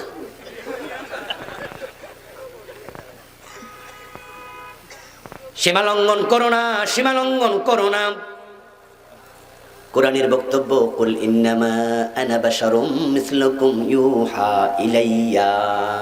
আল্লাহ ভালো করে জানে কিছু মানুষ এমন থাকবে যারা রাসূলকে বেশি ভালোবাসতে যাইয়া ওই খ্রিস্টানদের মতো ঈমান হারা হয়ে যাবে। আল্লাহ বলে, কুল, আপনি বলে দিন, ইন্নামা আনা বাশার, আমি একজন মানুষ। সুবহানাল্লাহ পড়েন। আচ্ছা, আপনি রাসূলকে মানুষ না বইলা কি করতে চান? দামটা বাড়াতে চান?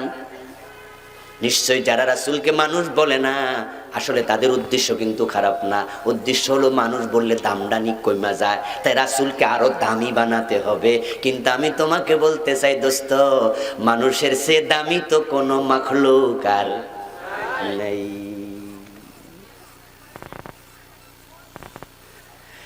মানুষই তো হলো আল্লাহর কাছে সবচেয়ে দামি, ঠিক না?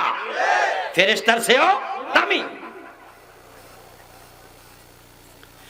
মানুষের সম্মান আল্লাহর কাবার চেয়েও বেশি। কাবাও একটা মাখলুক। খালেক কে?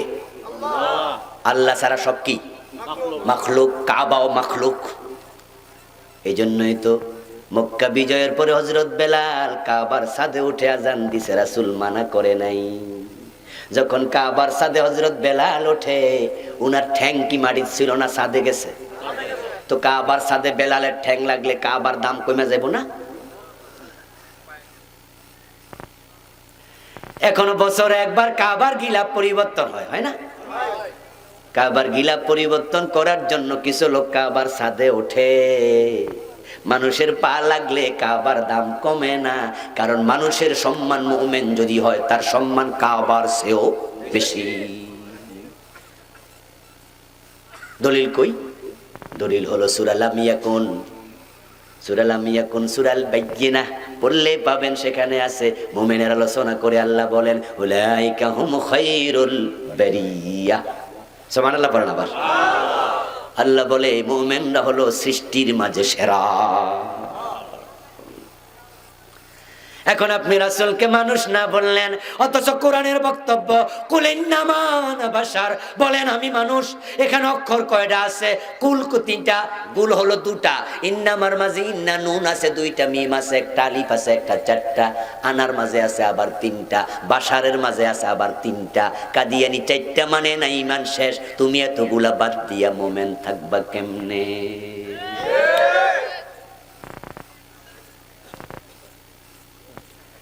এরপরে আবার তারা রাসূলকে আল্লাহর সাথে মিলাইয়া দেয়, মানুষ না তাহলে কি? এবার গানে গানে কয়, ওই গান কিন্তু আমি কইতাছি আপনারা কোয়া মানা। এই গান শিরিক যুক্ত গান। সেখানে তারা গান বানাইছে, মানবেই রূপ ধরিয়ে নবী এলেন ভবেতে, কুল্লু আলম লুটে পড়ে তাহার চরণ তলেতে ইয়া রাসূল। আছে না এমন গান? তিনি মানবের রূপ ধরে আসছে, তিনি মানুষ না, তবে রূপ ধরছে মানুষের। তাহলে তিনি কে? এবার আরেকজন ব্যাখ্যা করে, আহমদের মিমের পর্দা তুলে দে রে মন, দেখবি সে তাই বসত করে আহাদ নিরঞ্জন। কই আহমদ লিখতে হামজা হা মিম দাল, মিমটা মুছে দে, আহমদ আহাদ হয়ে যাবে।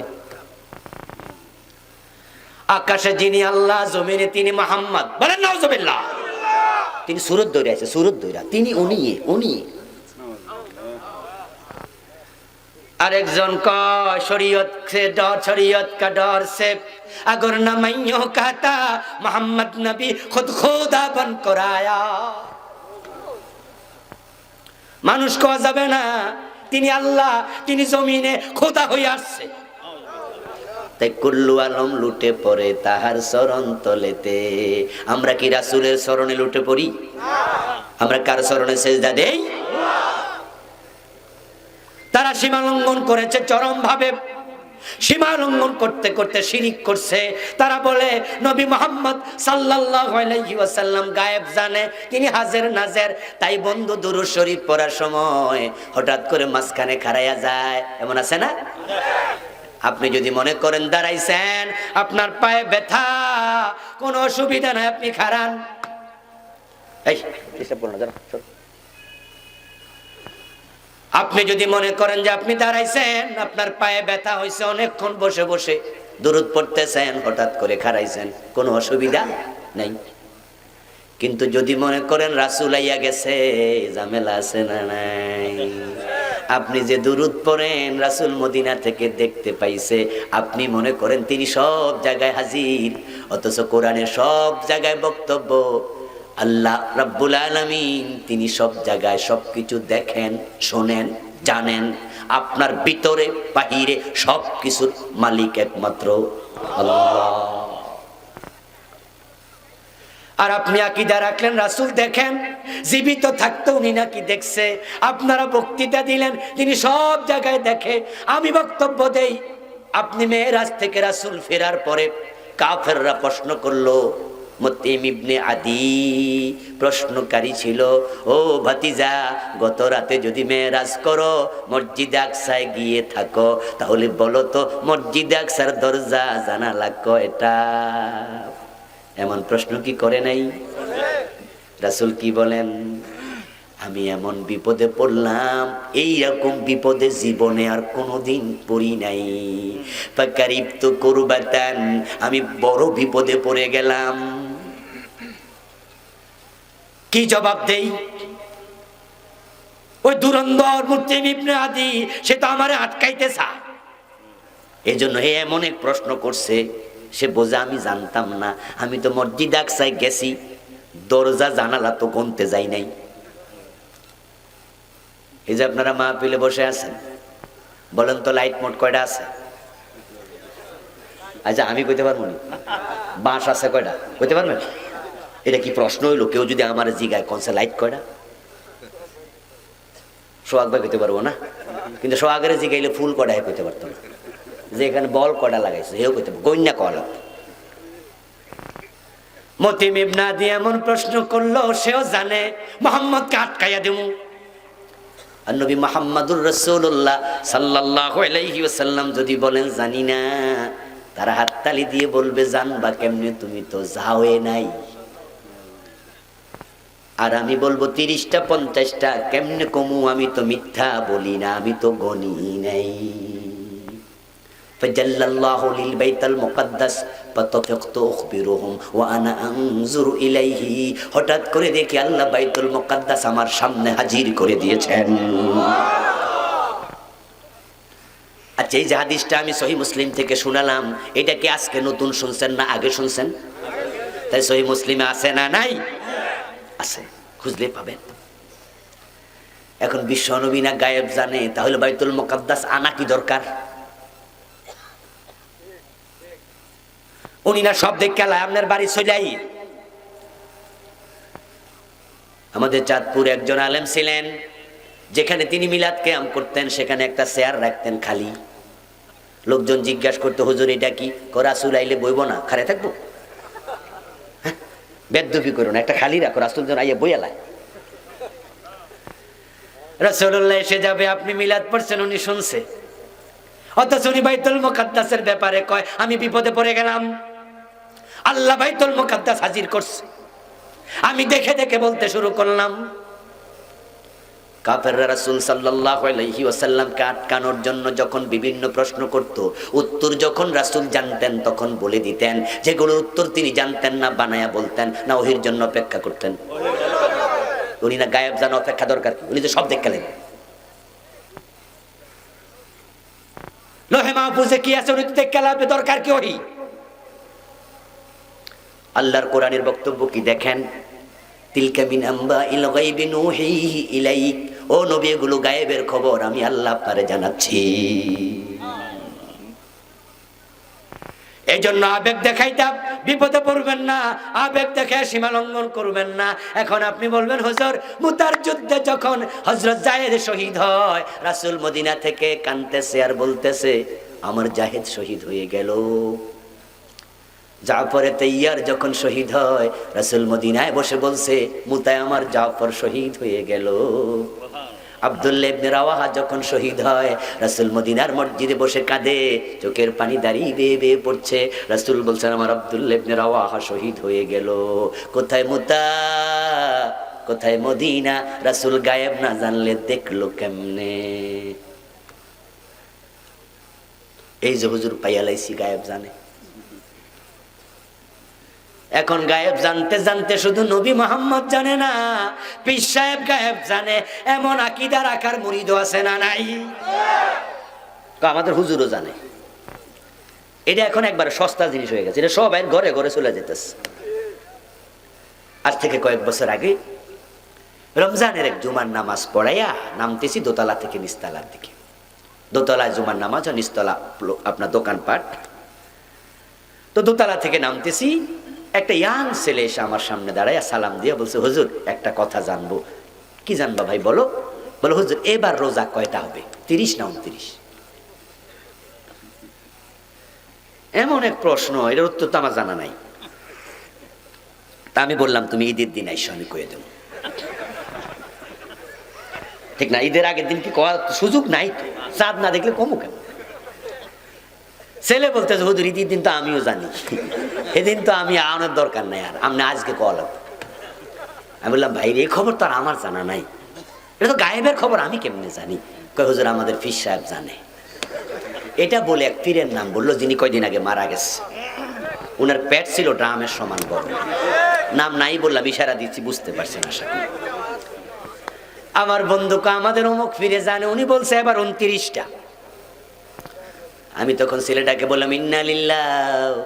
নবী মুহাম্মদ যখন জীবিত ছিলেন, রাসূল সাল্লাল্লাহু আলাইহি ওয়াসাল্লাম সাহাবাদেরকে বলতেছেন ফাইন গুম্মা ফাআকমিলুল ইদ্দাহ, রোজা রাখবা তোমরা রমজানে চাঁদ দেখে, আবার সারবা চাঁদ দেখে, ঠিক না? কিন্তু যখন রাখতে রাখতে রাখতে রাখতে 29 তারিখে পৌঁছে যাই, বাস 29টা শেষ। এখন আকাশের দিকে তাকায়া দেখো আকাশ মেঘে ঢাকা। এমন হয় না অনেক সময়? মেঘের কারণে আর চাঁদ দেখা যায় না। ফাইন গুম্মা আলাইকুম ফাআকমিলুল ইদ্দাহ ফাআকমিলু 30। যদি দেখো আকাশে আবর মেঘ ঢাকা, চাঁদ দেখো নাই, তাহলে 30টা পূর্ণ করো। চাঁদ না দেখে রোজা সারা যাবে না। নবী মুহাম্মদ তো কইতে পারতো যদি আকাশে মেঘ থাকে আমার কাছে আইও, আমি তো গায়েব জানি, মেঘ হইছে কি হইছে আমি কইয়া দেব। রাসূল মুহাম্মদ বলে ইদ্দত পূর্ণ করো, 30 পূর্ণ করো। চাঁদ দেখা যায় নাই মেঘের কারণে, আর তোমার পীর নাকি রোজার আগে কইয়া দিছে। সীমা লঙ্ঘন করা যাবে না। শিরিক হলে ঈমান চলে যাবে। শিরিক চলছে আজকে প্রকাশ্যে। শিরিকের মতো বড় কোন কবিরা গুনাহ আর ইন্না শিরকা লাযুলমুন আযীম। চুরি করে মরবা, ডাকাতি করে মরবা, মদ খাইয়া মরবা, বেনামাজি হইয়া মরবা, ক্ষমা পাওয়ার সম্ভাবনা আছে, ক্ষমা হলেও হতে পারে, কিন্তু শিরিক করে মরবা তোমার ক্ষমা নেই। শুধু একটা গুনাহ আল্লাহ ক্ষমা করে না, সে গুনার নাম হলো শিরক। যদি এটা নিয়ে মরো, তাওবা করো এখন, এটা লইয়া মরলে উপায় নাই। ইন্নাল্লাহা লা ইয়াগফিরু আন ইউশরাকা বিহি ওয়া ইয়াগফিরু মা দুনা যালিকা লিমান ইয়াশা। আল্লাহর বক্তব্য, আমি সব ক্ষমা করব, কিন্তু শিরকের ক্ষমা নাই। অথচ বন্ধু, সব গুনাহ হয় গোপনে, অধিকাংশ শিরিকটা হয় প্রকাশ্যে, যেটা সবচেয়ে মারাত্মক। বাংলাদেশে এটাই বেশি চলছে। চুরি করা কি গুনাহ? সগীরা না কবিরা? জোরে বলতে হবে, চুরি করা কি গুনাহ? আচ্ছা, যে চুরি করে কি মানুষের সামনে করে? সে দিক চায়, ওই দিক চায়, ঠিক না? কেউ আসেনি কোনো। ম্যাগাজিনে পড়লাম চোরের সাক্ষাৎকার। এক ব্যক্তি জিজ্ঞাসা করছে, কি রে চোর, রাতের বেলা চুরি করস কেন? চোরে কয়, আমার কি শরম নাই নাকি? চুরি করা কবিরা গুনাহ, গোপনে করে। মিথ্যা বলা কবিরা গুনাহ, গোপনে বলে, মানুষ যেন বুঝতে না পারে কেউ মিথ্যা বলেছে। আপনি মুখের উপর বলে দেন, চাচা এটা তো মিথ্যা কথা, খুশি হইব? মুখের উপর কই, আমি মিথ্যা কথা কই না, যেটা কইছে হিডা আর একটা মিথ্যা কথা। কিন্তু লোক গোপনে করবে। যারা দুধে পানি মিশায়, কাজটা সওয়াব না গুনাহ? সগীরা না কবিরা? কিন্তু এই বাজারে যায় মিশায়, জি না, এমন ভাবে মিশায় হয়তো নিজের ফোলাও জানে না, বাপ হেজে দুধে পানি মিশায়, ঘরের দরজা লাগায় মিশায়। যারা সুদ খায় তারা জানে এটা কবিরা গুনাহ, তাই যে সুদ খায় তারা যদি আপনি বলেন, কি খবর সুদখোর ভাই, কেমন আছেন, খুশি হইব? কবিরা গুনাহ, হে মানে না, গোপনে কয় যে আমি সুদ খাই না। কি খান? কয় ইন্টারেস্ট খাই। এখন আমরা সুদে টাকা লাগাই না, লাভে লাগাই। কয় যে মুনাফা টুনাফা খাই হুজুর। যে ব্যক্তি মদ খায়, ওপেন খায় না, সেও পলায় খায়। মদ খাওয়া কবিরা গুনাহ, সে জানে, গোপনে করে। জেনা যারা করে তারা কি রাস্তায় করে? ঘরের দরজা লাগাইয়া করে। কিন্তু শিরিক, মাজারে যাইয়া দেখো, দিনে দুপুরে শিরিক চলছে।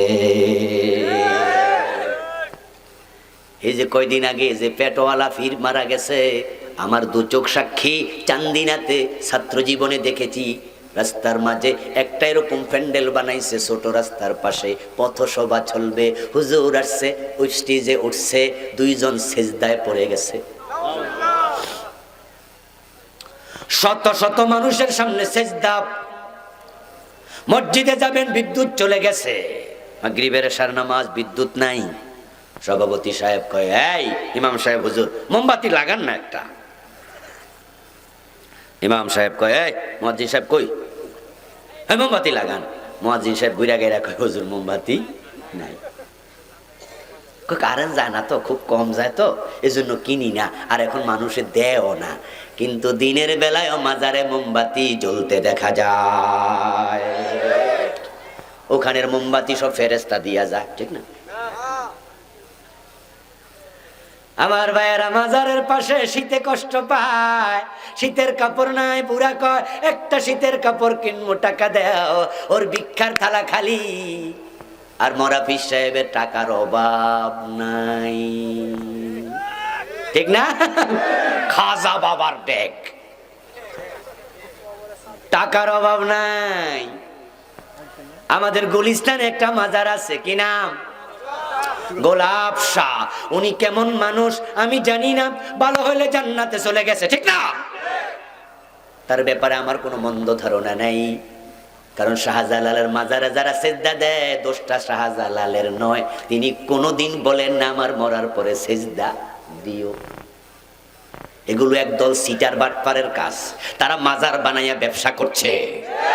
যিনি মরেছে তিনি কয় নাই আমার টাকা দিও মরার পরে, টাকা দিয়া করবো কি?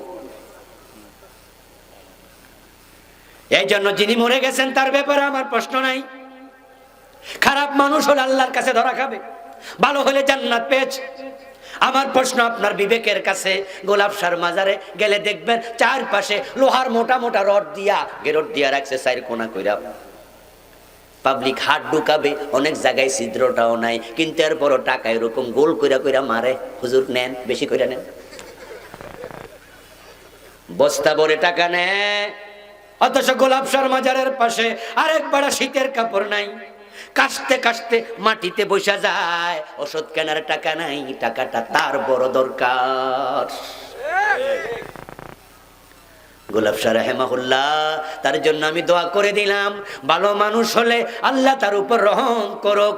উনি তো কবরে চলে গেছে, ভালো মানুষ হলে কবরে আল্লাহ নূরের বাতি জ্বালায়া দেবে, মোমবাতির কোনো প্রয়োজন আর নাই। মোমবাতিটা মসজিদে দরকার, টাকাটা গরিবের হাতে পড়া দরকার। ওই শীতার্ত মানুষকে বস্ত্র কিনে দাও, ক্ষুধার্তকে খাবার কিনে দাও, অসুস্থকে সেবা করো, এটা আল্লাহর সেবা হয়ে যায়। হাসরের দিন বলিবেন, খোদা হে আদম সন্তান, তুমি মোর সেবা করো নাই, জবে চিনু রোগে অজ্ঞান। বলিবে মানুষ, হে প্রভু করো তার, আমরা কেমন লইব তোমার পরিচর্যার বার। বলিবেন, খোদা দেখনি মানুষ কেঁদেছে রোগের ঘরে, তারি শুশ্রূষা করিলে তুমি সেতায় পাইতে মোরে। এটা কবির কবিতা নয়, এটা বুখারীর একটি হাদিসে কুদসি। কবি জাস্ট কাব্যিক অনুবাদ করছে, কথাটা হচ্ছে স্বয়ং আল্লাহ, হাদিসে কুদসি। তুমি যদি সে ফকিরের প্লেটে টাকা দিতা, বুখারীর আরেকটি হাদিসে পাওয়া যায়, ফাইনাল্লাহ ইয়াতাকাব্বালুহু বিয়ামিনি, ওই ফকিরের হাতে পড়ার আগে আল্লাহ ডান হাত বিছায়া দেয়।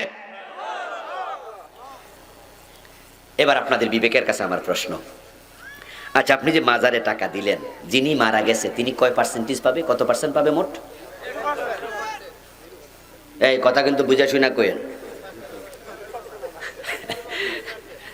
মসজিদে যে চাঁদা তোলে, রাস্তায় বসে সারাদিন যারা পরিশ্রম করে টাকা তোলে, গাড়িতে গাড়িতে তোলে, আছে না কিছু, একটা রশিদ লয়ে গাড়িতে উঠবো, ওইটা ভাই পাশে এতিমখানা আছে, একটু দিয়া যান, দিয়া যান, দিয়া যান, দানকারীদের মাতা পিতা সুখে রাইখো কবরে, গান গাচ্ছে, টাকা তুলতেছে। খোঁজ নিয়ে দেখেন, মাজারের টাকা যারা তোলে তারা অধিকাংশই গাঁজা খায়। মসজিদের তারা তোলে, তারা 60% খায়, 40%ও খায়। আমাদের পুরান ঢাকা এক ব্যক্তি টাকা তুলতো, উনার নাম ছিল আব্দুল মজিদ, মসজিদের টাকা তোলে। দুপুর বেলায় পুরান ঢাকার কাচ্চি বিরিয়ানি যেটা আছে, এটাই প্রতিদিনই খায়, ফ্যাটও মোটা হয়ে গেছে। তো একজন প্রশ্ন করলো, মসজিদের টাকা তুলে এমনি খাও কেন? তুমি তো নরমাল খানাও খাইতে পারো, দামি দামি খানা তুমি খাও, আল্লাহরে ডরাও না। হে কয়, এই মসজিদের টাকা তোলে কইছে কি? আমরা দেখি তুমি মসজিদের টাকা তোলো। কয় না না, আমি প্রথমে বলি মসজিদে দিয়ে যান, কিছুক্ষণ পরে বলি মসজিদে দিয়ে যান। আমার নাম মসজিদ না, আমার নাম টাকা মসজিদে তোমার কইছে খেডা? আমি তো আস্তে করে কইছি মসজিদে দিয়া যান। তো পাবলিক শুধু মসজিদে দেয় না, মসজিদেরও দেয়।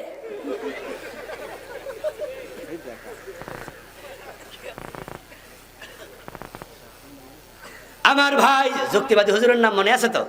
হাবিবুর রহমান যুক্তিবাদী, চমৎকার ওয়াজ করতেন এক সময়। যুক্তিবাদী হুজুরের একটা ওয়াজ শুনলাম কয়েকদিন আগে, ড্রাইভারকে বললাম, এই বেটা ওয়াজ লাগাতো, রাতের বেলা একা একা চললে আবার ওয়াজ টোয়াজ শুনলে ঘুমে ধরে না, ড্রাইভার সজাগ থাকে। তো হে যুক্তিবাদী হুজুরের ওয়াজ লাগাইছে, আমি কই লাগা শুনি।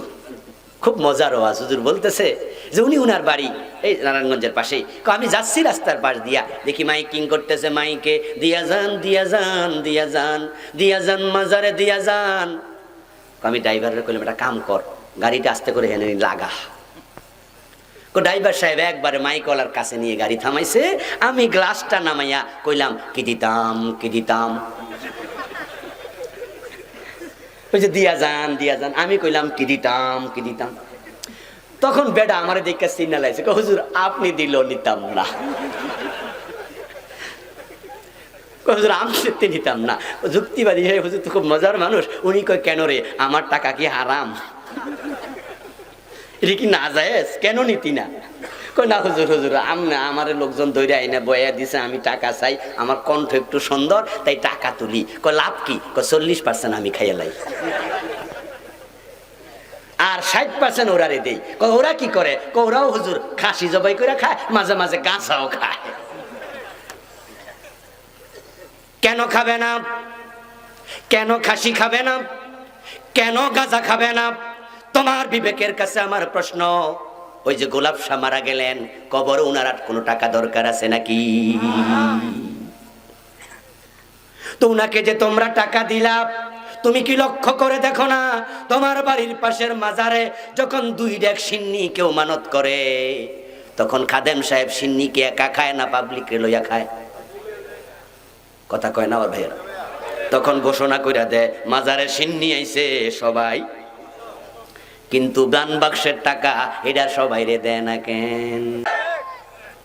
রাতের বেলায় খাসি খাচ্ছে, ওই পীর সাহেবকে নিয়ে ব্যবসা করছে, দিবালোকে সেজদা চলছে, মহিলারা মানত করছে, সবগুলো শিরিক, সব শিরিক। মানত একটা ইবাদতের নাম, ইবাদত হবে শুধু কার? মানত হবে আল্লাহর নামে, মাজারের নামে নয়। কিন্তু মহিলারা যখন মুরগির ঠ্যাং ভাঙ্গা যায় তখনও মানত করে, যদি আমার মুরগির ঠ্যাংটা ভালো হয়, ল্যাংটা বাবার দরবারে 3টা মোমবাতি দিলাম।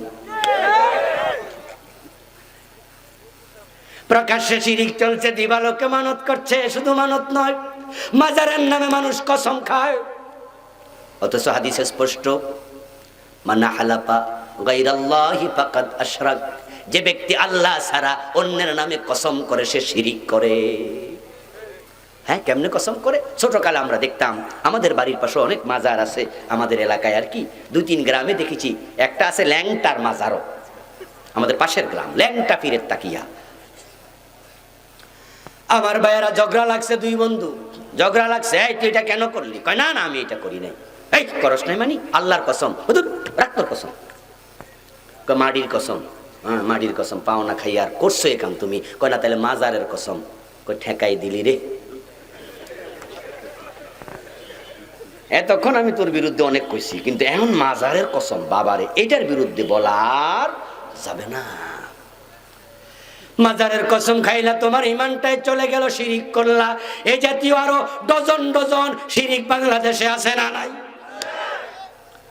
আমি 29টা লিখছি, আরো কত যে আছে আল্লাহ জানে। ব্যর্থ হবা শিরিক করলে, ব্যর্থ হবা নেফাক করলে 3টা। 4 নাম্বার ব্যর্থ হলো যে বেদাতের সাথে জড়িত। 5 নাম্বার ব্যর্থ যে হারাম খায়, তার আমলগুলো কবুল হয় না।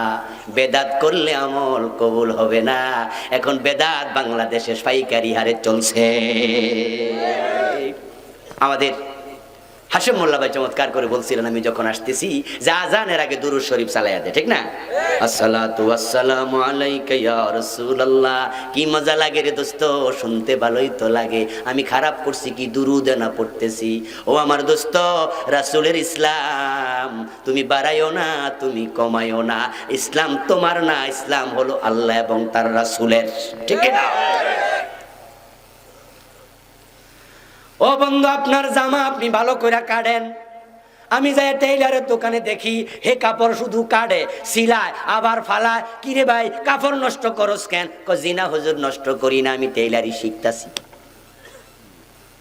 কথা বোঝেন নাই? যে আমি সিলাইটা কেমনে করে, এজন্য আমি সিলাইটা করি, কাপড়টা ফালাই দিয়া আবার কাটি, আবার করি।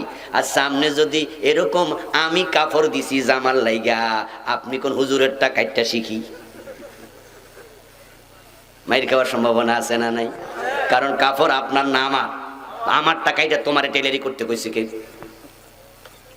আপনার জমিনে আপনি আলু লাগাবেন নাকি ধান লাগাবেন, এটা আপনার ব্যাপার। কিন্তু যদি আমি আপনাকে কামলা নেই, আপনি আমারে কামলা নেন, নেয়ার পরে আমি আপনারে কইছি দাও ধান গাছ লাগাও, আপনি গম গাছ লাগাইলেন, আমার জমিনে বেতন পাইবেন তো? তো ইসলাম তো তোমার নয়, ইসলাম তো আল্লাহ এবং তার রাসূলের। এখানে রাসূল যা করেছে বাড়ানো যাবে না, কমানো যাবে না। যদি তুমি সেখানে সীমা লঙ্ঘন করো, বিপদে পড়ে যাবে।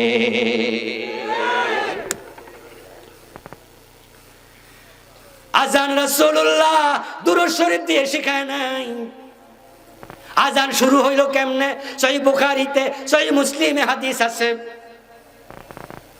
মদিনা হিজরতের পরে বিশ্বনবী সাল্লাল্লাহু আলাইহি ওয়াসাল্লাম সাহাবাদেরকে নিয়ে এশারের নামাজ পড়ে একদিন বসলেন। ও আমার সাহাবারা, আজান নামাজের টাইম হলে সবাইরই তো ডাকা দরকার, কেমনে ডাকতাম একটু পরামর্শ দাও। একজন হাত তোলা দিয়া কইয়া, রাসূলুল্লাহ আমার পরামর্শ একটা ঘন্টা দুনিয়া নেন, এটার মাঝে টুন টুন করে বাড়ি দিমু, পাবলিক বুঝবো নামাজের টাইম হইছে।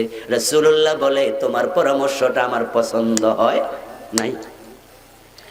আর একজন হাত তোলা দিয়া কইয়া, রাসূলুল্লাহ আমার পরামর্শ একটা সিঙ্গা লাগান, ফু ফু ফু করে আমরা আওয়াজ করব, মানুষ বুঝবে নামাজের টাইম হয়েছে। রাসূল বলেন, এটাও আমার পরামর্শ পছন্দ হলো না। দ্যাটস ওকে, ওকে আজকে বাড়ি চলে যাও, সবাই একটু ভাবো তো কি করা যায়, কি করা যায়। সবাই বাড়ি চলে গেল।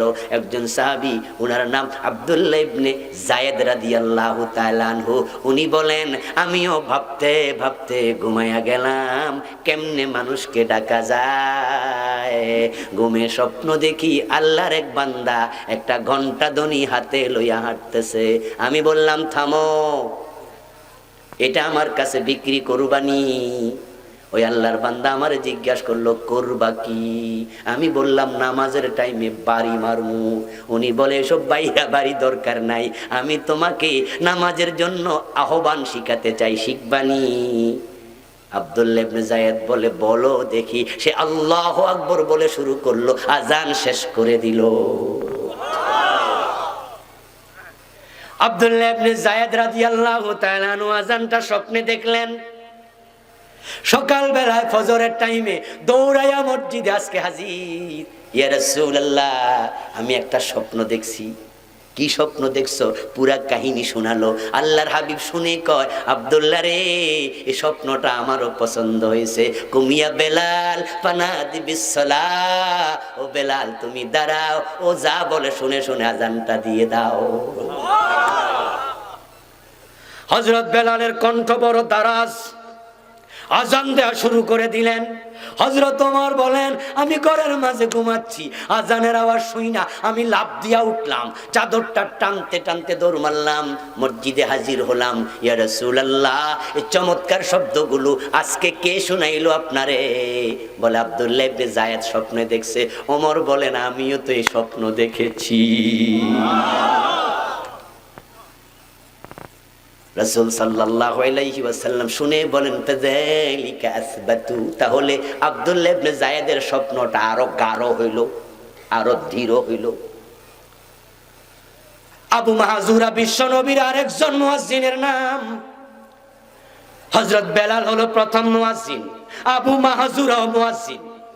উনি বলেন, আল্লামানি রাসূলুল্লাহ সাল্লাল্লাহু আলাইহি ওয়াসাল্লাম আলা আযান ওয়াল ইকামা, রাসূলুল্লাহ আমার আযানও শিখাই, একামত শিখাইছে। কি শিখাইছে? শুরু হবে আল্লাহু আকবার বলে, শেষ হবে লা ইলাহা ইল্লাল্লাহ বলার মাধ্যমে। রাসূল শিখায় আল্লাহু আকবার দিয়া, আর তোমরা শুরু করলা দুরূদ শরীফ দিয়া। রাসূলের সুন্নাহ ঠিক আছে না বিকৃত করেছো? বেদাতীদের ইবাদত কবুল হয় না, ব্যর্থ হয়ে যাইবা। আখেরাতে বুঝে লাভ হবে না। আজকে বোঝো, ওই বেদাত নিয়ে একটি বই আমি লিখেছি, চলমান 38টা লিখছি। বেদাতের ক্ষতিকর সবগুলো হাদিস তুলে ধরার চেষ্টা করেছি। আজকে স্টেজও পাবেন ইনশাআল্লাহ। আমার বন্ধু, এই যে আপনি শুরু করে দিলেন বেদাত, আজানের মাঝে আমরা বেদাত আরো লাগাইছি। আল্লাহর হাবিব বলে, আজান শুরু হবে আল্লাহু আকবার দিয়া। ও আব্দুল্লাহ ইবনে আবু মাহজুরা, তুমি আজান দাও, আল্লাহু আকবার দিয়া শুরু করো। এখন আপনি বলবেন কি, আমি করব কি? আজান তো দিচ্ছে মুয়াজ্জিন। রাসূল বলে, ফাকুলু মাসলামা ইয়াকুলুল মুয়াজ্জিন, মুয়াজ্জিন আজান দিলে তোমরাও তার আজানের জবাব দাও, সে যা বলে তোমরাও তাই বলো। এখন মুয়াজ্জিন কে আল্লাহু আকবার, আমরা বললাম আল্লাহু, কথা বলেন আল্লাহু। মুয়াজ্জিন বলে আশহাদু আল্লা ইলাহা ইল্লাল্লাহ, আমরা কি বলি? মুয়াজ্জিন বলে আশহাদু আন্না মুহাম্মাদার রাসূলুল্লাহ, আমরা কি বলি? ভুল করলেন। মুয়াজ্জিন কয় আশহাদু আন্না মুহাম্মাদার রাসূলুল্লাহ, রাসূল কয় ফাকুলু মিসলা মা ইয়াকুল, সে যা বলে তোমরাও তাই বলো। অথচ আপনি কোন সাল্লাল্লাহু আলাইহি ওয়াসাল্লাম, রাসূলের কথার সাথে মিল না বেমিল। সহিহ বুখারী হাদিস নাম্বার 576, সহিহ মুসলিম হাদিস নাম্বার 747, তিরমিজি 199। ফাকুলু মিসলা মা ইয়াকুল, মুয়াজ্জিন যা বলে তাই বলো। এখন আপনার উচিত আপনিও বলবেন আশহাদু আন্না মুহাম্মাদার রাসূলুল্লাহ, রাসূলের আদেশ। এখানে দুরূদ নয়। আপনি কোরআন শরীফ পড়ছেন, কোরআন শরীফের মাঝে মুহাম্মদ শব্দটা আছে না নাই? মা কানা মুহাম্মাদুন আবা আহাদিম মির রিজালিকুম, আছে না? ওয়া মা মুহাম্মাদুন ইল্লা রাসূল। আপনি এখানে থাইম্মা কি দুরূদ শরীফ পড়েননি? মা কানা মুহাম্মাদুন সাল্লাল্লাহু আলাইহি ওয়াসাল্লাম বলছেন, এখানে দুরূদ নয়। আমার বন্ধু, আমরা যখন তাশাহুদ পড়ি, তাশাহুদের মাঝে আমরা পড়ি আশহাদু আল্লা ইলাহা ইল্লাল্লাহু ওয়া আশহাদু আন্না মুহাম্মাদান সাল্লাল্লাহু আলাইহি সাল্লাম ওয়া আবদুহু ওয়া রাসূলুহু। কিছু কিছু জায়গা আপনাকে বুঝতে হবে, এগুলোতে দুরূদ নেই, আজানও ঠিক তাই। ফাকুলু মিসলা মা ইয়াকুলুল মুয়াজ্জিন, মুয়াজ্জিন যা বলে তুমি তাই বলো। এখন আবার মুয়াজ্জিন কয় হাইয়া আলাস সালাহ, নামাজে আসো। আমরা যদি কোন হাইয়া আলাস সালাহ, মুয়াজ্জিন তুমিও আসো, অসুন্দর হয়ে গেল। এই জন্য বিশ্বনবী বলে এখানে তুমি বলবে লা হাওলা ওয়ালা কুওয়াতা ইল্লা বিল্লাহ, সুবহানাল্লাহ পড়েন। বাংলা অর্থ হলো লা হাওলা আনিল মাসিয়া ওয়ালা কুওয়াতা আলা তাআ ইল্লা বিল্লাহিল আলিয়্যিল আযীম। আমি নামাজেতে যেতে রাজি, ও মুয়াজ্জিন তুমি ডেকেছো আমি যেতে রাজি, কিন্তু যাওয়ার জন্য আল্লাহর তৌফিক দরকার আছে না নাই? লা হাওলা ওয়ালা কুওয়াতা ইল্লা বিল্লাহ অর্থ হলো আল্লাহ তৌফিক না দিলে গুনাহ থেকেও বাঁচা যায় না, ভালো কাজও করা যায় না। বলতে বলতে আপনি আবার লা ইলাহা ইল্লাল্লাহ শেষ করলেন। লা ইলাহা ইল্লাল্লাহ বলার পরে আবার কি করবেন? এবার আমাদের দেশে শুরু হয় দোয়া, আল্লাহুম্মা রাব্বা হাযিহি দাওয়াতি তাম্মা। অথচ রাসূলের হাদিস এটা নয়, হাদিস হলো সুম্মা সাল্লু আলাইয়া। দুরূদটা তো বাদ রইছে, এটা আগে পড়ে নাও। তুমি এবার দুরূদ পড়ো আমার উপরে, দুরূদ পড়ার পরে এবার তুমি বলো আল্লাহুম্মা রাব্বা হাযিহি দাওয়াতি তাম্মা। এই দোয়াটা পড়তে গিয়েও পাবলিক লাগাইতেছে ফেস। অনেকেরই দেখা যায় দোয়ার সময় হাত তোলে, এমন কিছু লোক আছে না নাই? আপনি কোন মজা পাইছি, হাত তুলে দোয়া করলে মজা লাগে। কিন্তু আমি আপনাকে বলতে চাই দোস্ত, সুন্নাহর বাহিরে যাইয়া মজা পাওয়া যাবে না। রাসূলুল্লাহ দোয়া পড়েছেন, সাহাবারা পড়েছেন, হাত তোলেন নাই। হাত তোলার কোনো দলিল নাই। হাত তিনি কখনো কখনো তুলেছেন, রাসূল যেখানে তুলেছেন আপনিও সেখানে তুলবেন, রাসূল যেখানে তোলেন নাই আপনিও তুলবেন না। এটাই ইসলাম। আচ্ছা, মসজিদে ঢুকতে দোয়া আছে না নাই? হাত তুলছেন কয়দিন? মসজিদ থেকে বের হওয়ার সময় দোয়া আছে না নাই? হাত তুলছেন নি? খাওয়ার সময় দোয়া নাই? খাইতে বইয়া হাত তুলছেন নি? আল্লাহুম্মা বারিক লানা ফিমা রাযাকতানা ওয়া কিনা কইছেন? টয়লেটে ঢুকতে দোয়া আছে নাই? বাহির হইতে আসেনি? যদি বাহির হইতো হাত তোলা লাগতো রে ভাই, তাহলে বাম হাতের ময়লা গালে লাগতো। রাসূলুল্লাহ দোয়া পড়েছেন, দোয়া দোয়াল মাসুরা, যেগুলো দোয়ায়ে মাসুরা রাসূল এভেলেবেল পড়তেন। গাড়িতে উঠতে দোয়া পড়েন না? হাত তোলা দিছেন নি? তাহলে তো বোঝা যায় সব দোয়া রাসূল হাত তুলতেন না।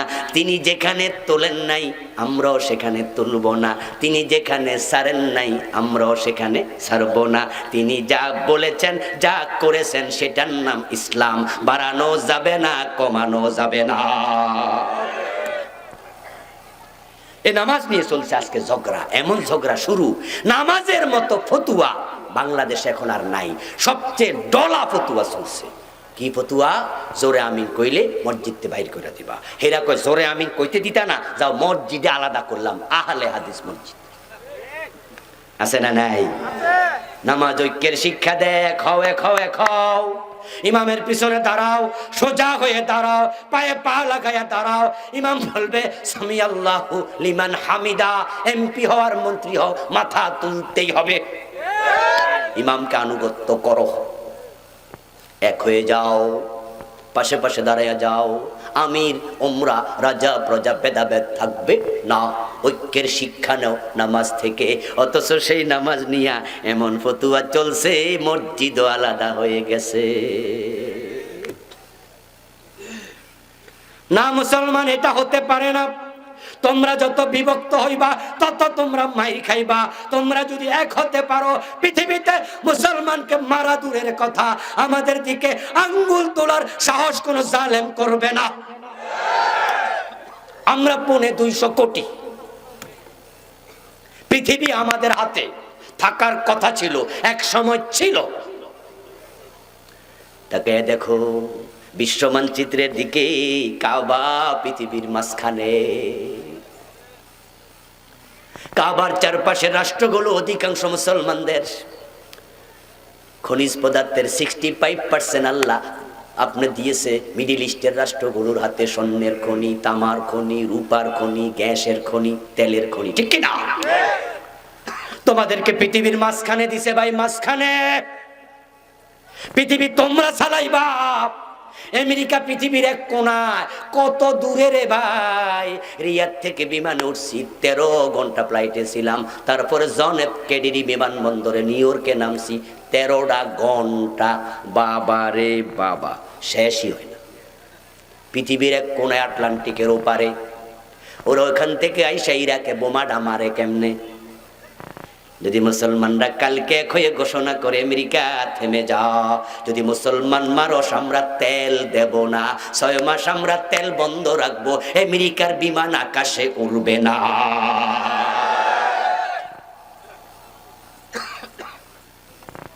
কিন্তু আমরা তো আছি ঝামেলা লইয়া, কেউ শিয়া, কেউ সুন্নি, কেউ মাঝাবি, কেউ নামাজাবি, কেউ খারাওয়ালা, কেউ বইন্না। 5 করলি, 1 করলি, 3 করলি, কে আমি, লাকে আমি, দলিন জল্লিন। হুজুর পিডাইলে স্যার খুশি, স্যার পিডাইলে হুজুর খুশি, ঠিক না? পীরের মুরিদ পিডাইছে, আমি খুশি। এই যে আলেমরা আমরা এক হতে শিখলাম না, আলেমরা বিভক্ত হওয়ার কারণে এখন আলেমদেরকে পিটানো শুরু হয়েছে। আল্লামা মামুনুল হক সাহেবের মতো লোককে হত্যা মামলার আসামি করার পায়ে তারা চলছে। আগে যাদেরকে ফাঁসি দিছে তোমরা মুস্কি হাসি দিছ, কইছো যে দেও, হেরারে দেও। কয়দিন পরে তোমাদের ভাগেও ফাঁসির রশি আসতেছে। এক হও মুসলিম, এক হও আজ, এক হওয়া ইমানের মূল কারুকাজ। এ নামাজ তোমাদের এক করে।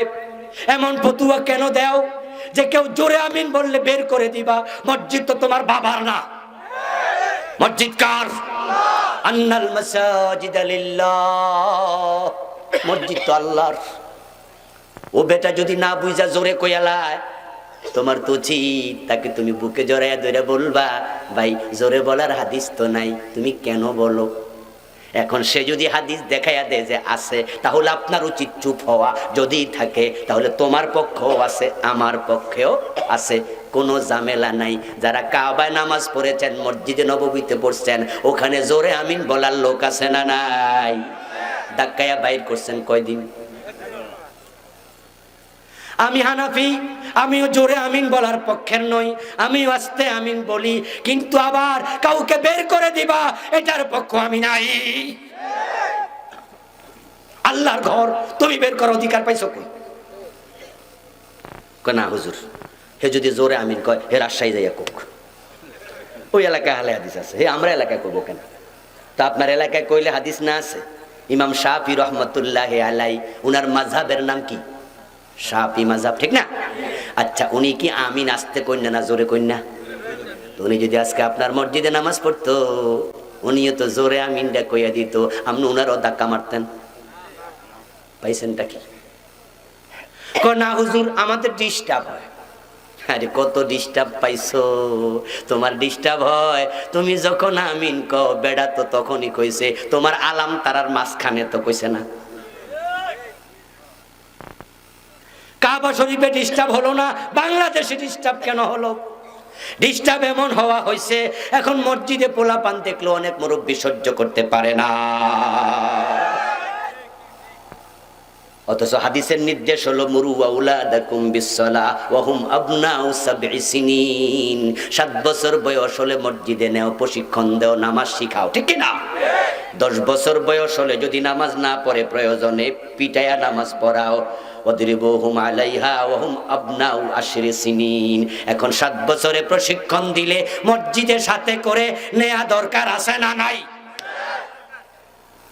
ও 7 বছরের পোলাপান 8 বছরের পোলাপান পাশে লইয়া নামাজ পড়বেন, পাশে দাঁড়া করাবেন, পাশে আপনার পাশে, তাহলে আর দুষ্টামি কম করব।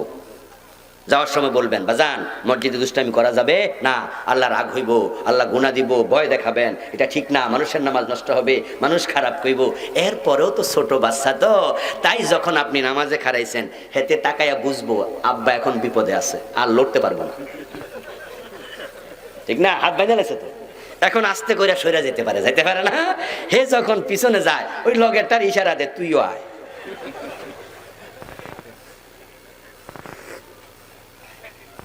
কিছু ফলান খুব দুষ্ট, এখন পিছনে যাইয়া কিলা কিলি মারামারি হাসি তামাশা করছে, করে ফেলেন অনেক সময়। এখন তো বাবা রে বাবা, মসজিদের সভাপতি ফুলতাছে নামাজের ভিতরে, যে নামাজে ডিস্টার্ব, সালাম ফিরাইয়া বড় আওয়াজ, এই পোলাপান কার ছেলে তুই? লাফ দিয়া যাইয়া ধরছে তোর বাড়ি কইরে। পোলা তো ভয়ে চোখের পানি ছাইরা কান্দে, ছোট মানুষ ভয় পাইয়া গেছে। এখন বাবার সাথে বাড়ি গেছে, বাবা তো মাগরিবের টাইমে কয় আবার চল আবার চল, পোলা কয় কিয়ামত পর্যন্ত আর যামু। ওই যে লাল দাড়িওয়ালা যে দমক মারছে বাবা, মাগরিবের টাইমে পাইলে ফিডাইব। ও বন্ধু, আপনি একটু হাসি শুনে আপনার মনোযোগ শেষ। অথচ নবী মুহাম্মদুর রাসূলুল্লাহ সাল্লাল্লাহু আলাইহি ওয়াসাল্লাম সিজদায় গেলে হাসান হোসেন দুইজন মিলে কান্দে উঠছে, এমন হাদিস আছে না? না, উনি ডিস্টার্ব ফিল করে নাই, আপনার মতো উনি নয়। জয়নবের মেয়ে উমামা রাসূলের নাতনি রাদিয়াল্লাহু তাআলা আনহুমা, হযরত উমামাকে রাসূল কোলে লইয়া নামাজ পড়তেন। রুকুতে যাওয়ার সময় কোল থেকে নামাইয়া আবার সিজদা দিয়া উঠে আবার কোলে লইতেন, ডিস্টার্ব হয় নাই। হাসান হোসেন কান্দে ওঠে, ডিস্টার্ব হয় নাই। আপনি হাসি শুইনা ধমক মারলেন, এই পোলাপান তো মসজিদ মুখী হবে না।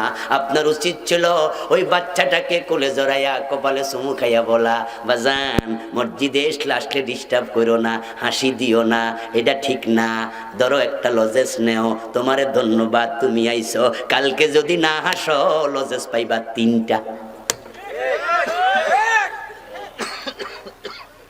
এই বলার আগামীকাল মসজিদে আসতো, আইয়া যদি একটা আর একটারে ডাকতো, হয়তো কইতো সুখ 3টা লজেস।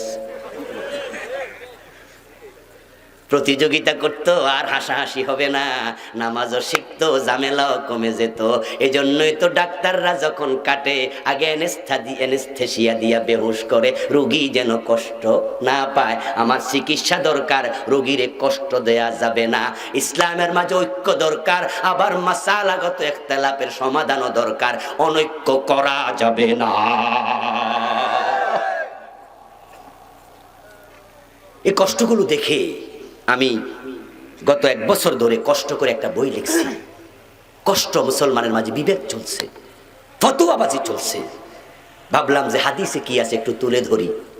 হাদিসের পূর্ণাঙ্গ, হাদিসের বৈচিত্র্যে পূর্ণাঙ্গ নামাজ ফার্স্ট টু লাস্ট, তারাবি জুমা টুমা যা আছে হাদিসের আলোকে সব তুলে ধরেছি। আপনি পড়বেন, মজা পাবেন। আর এই হাদিসে তো উনারটাও আছে, আমারটাও আছে, ঝগড়া কেন করলাম?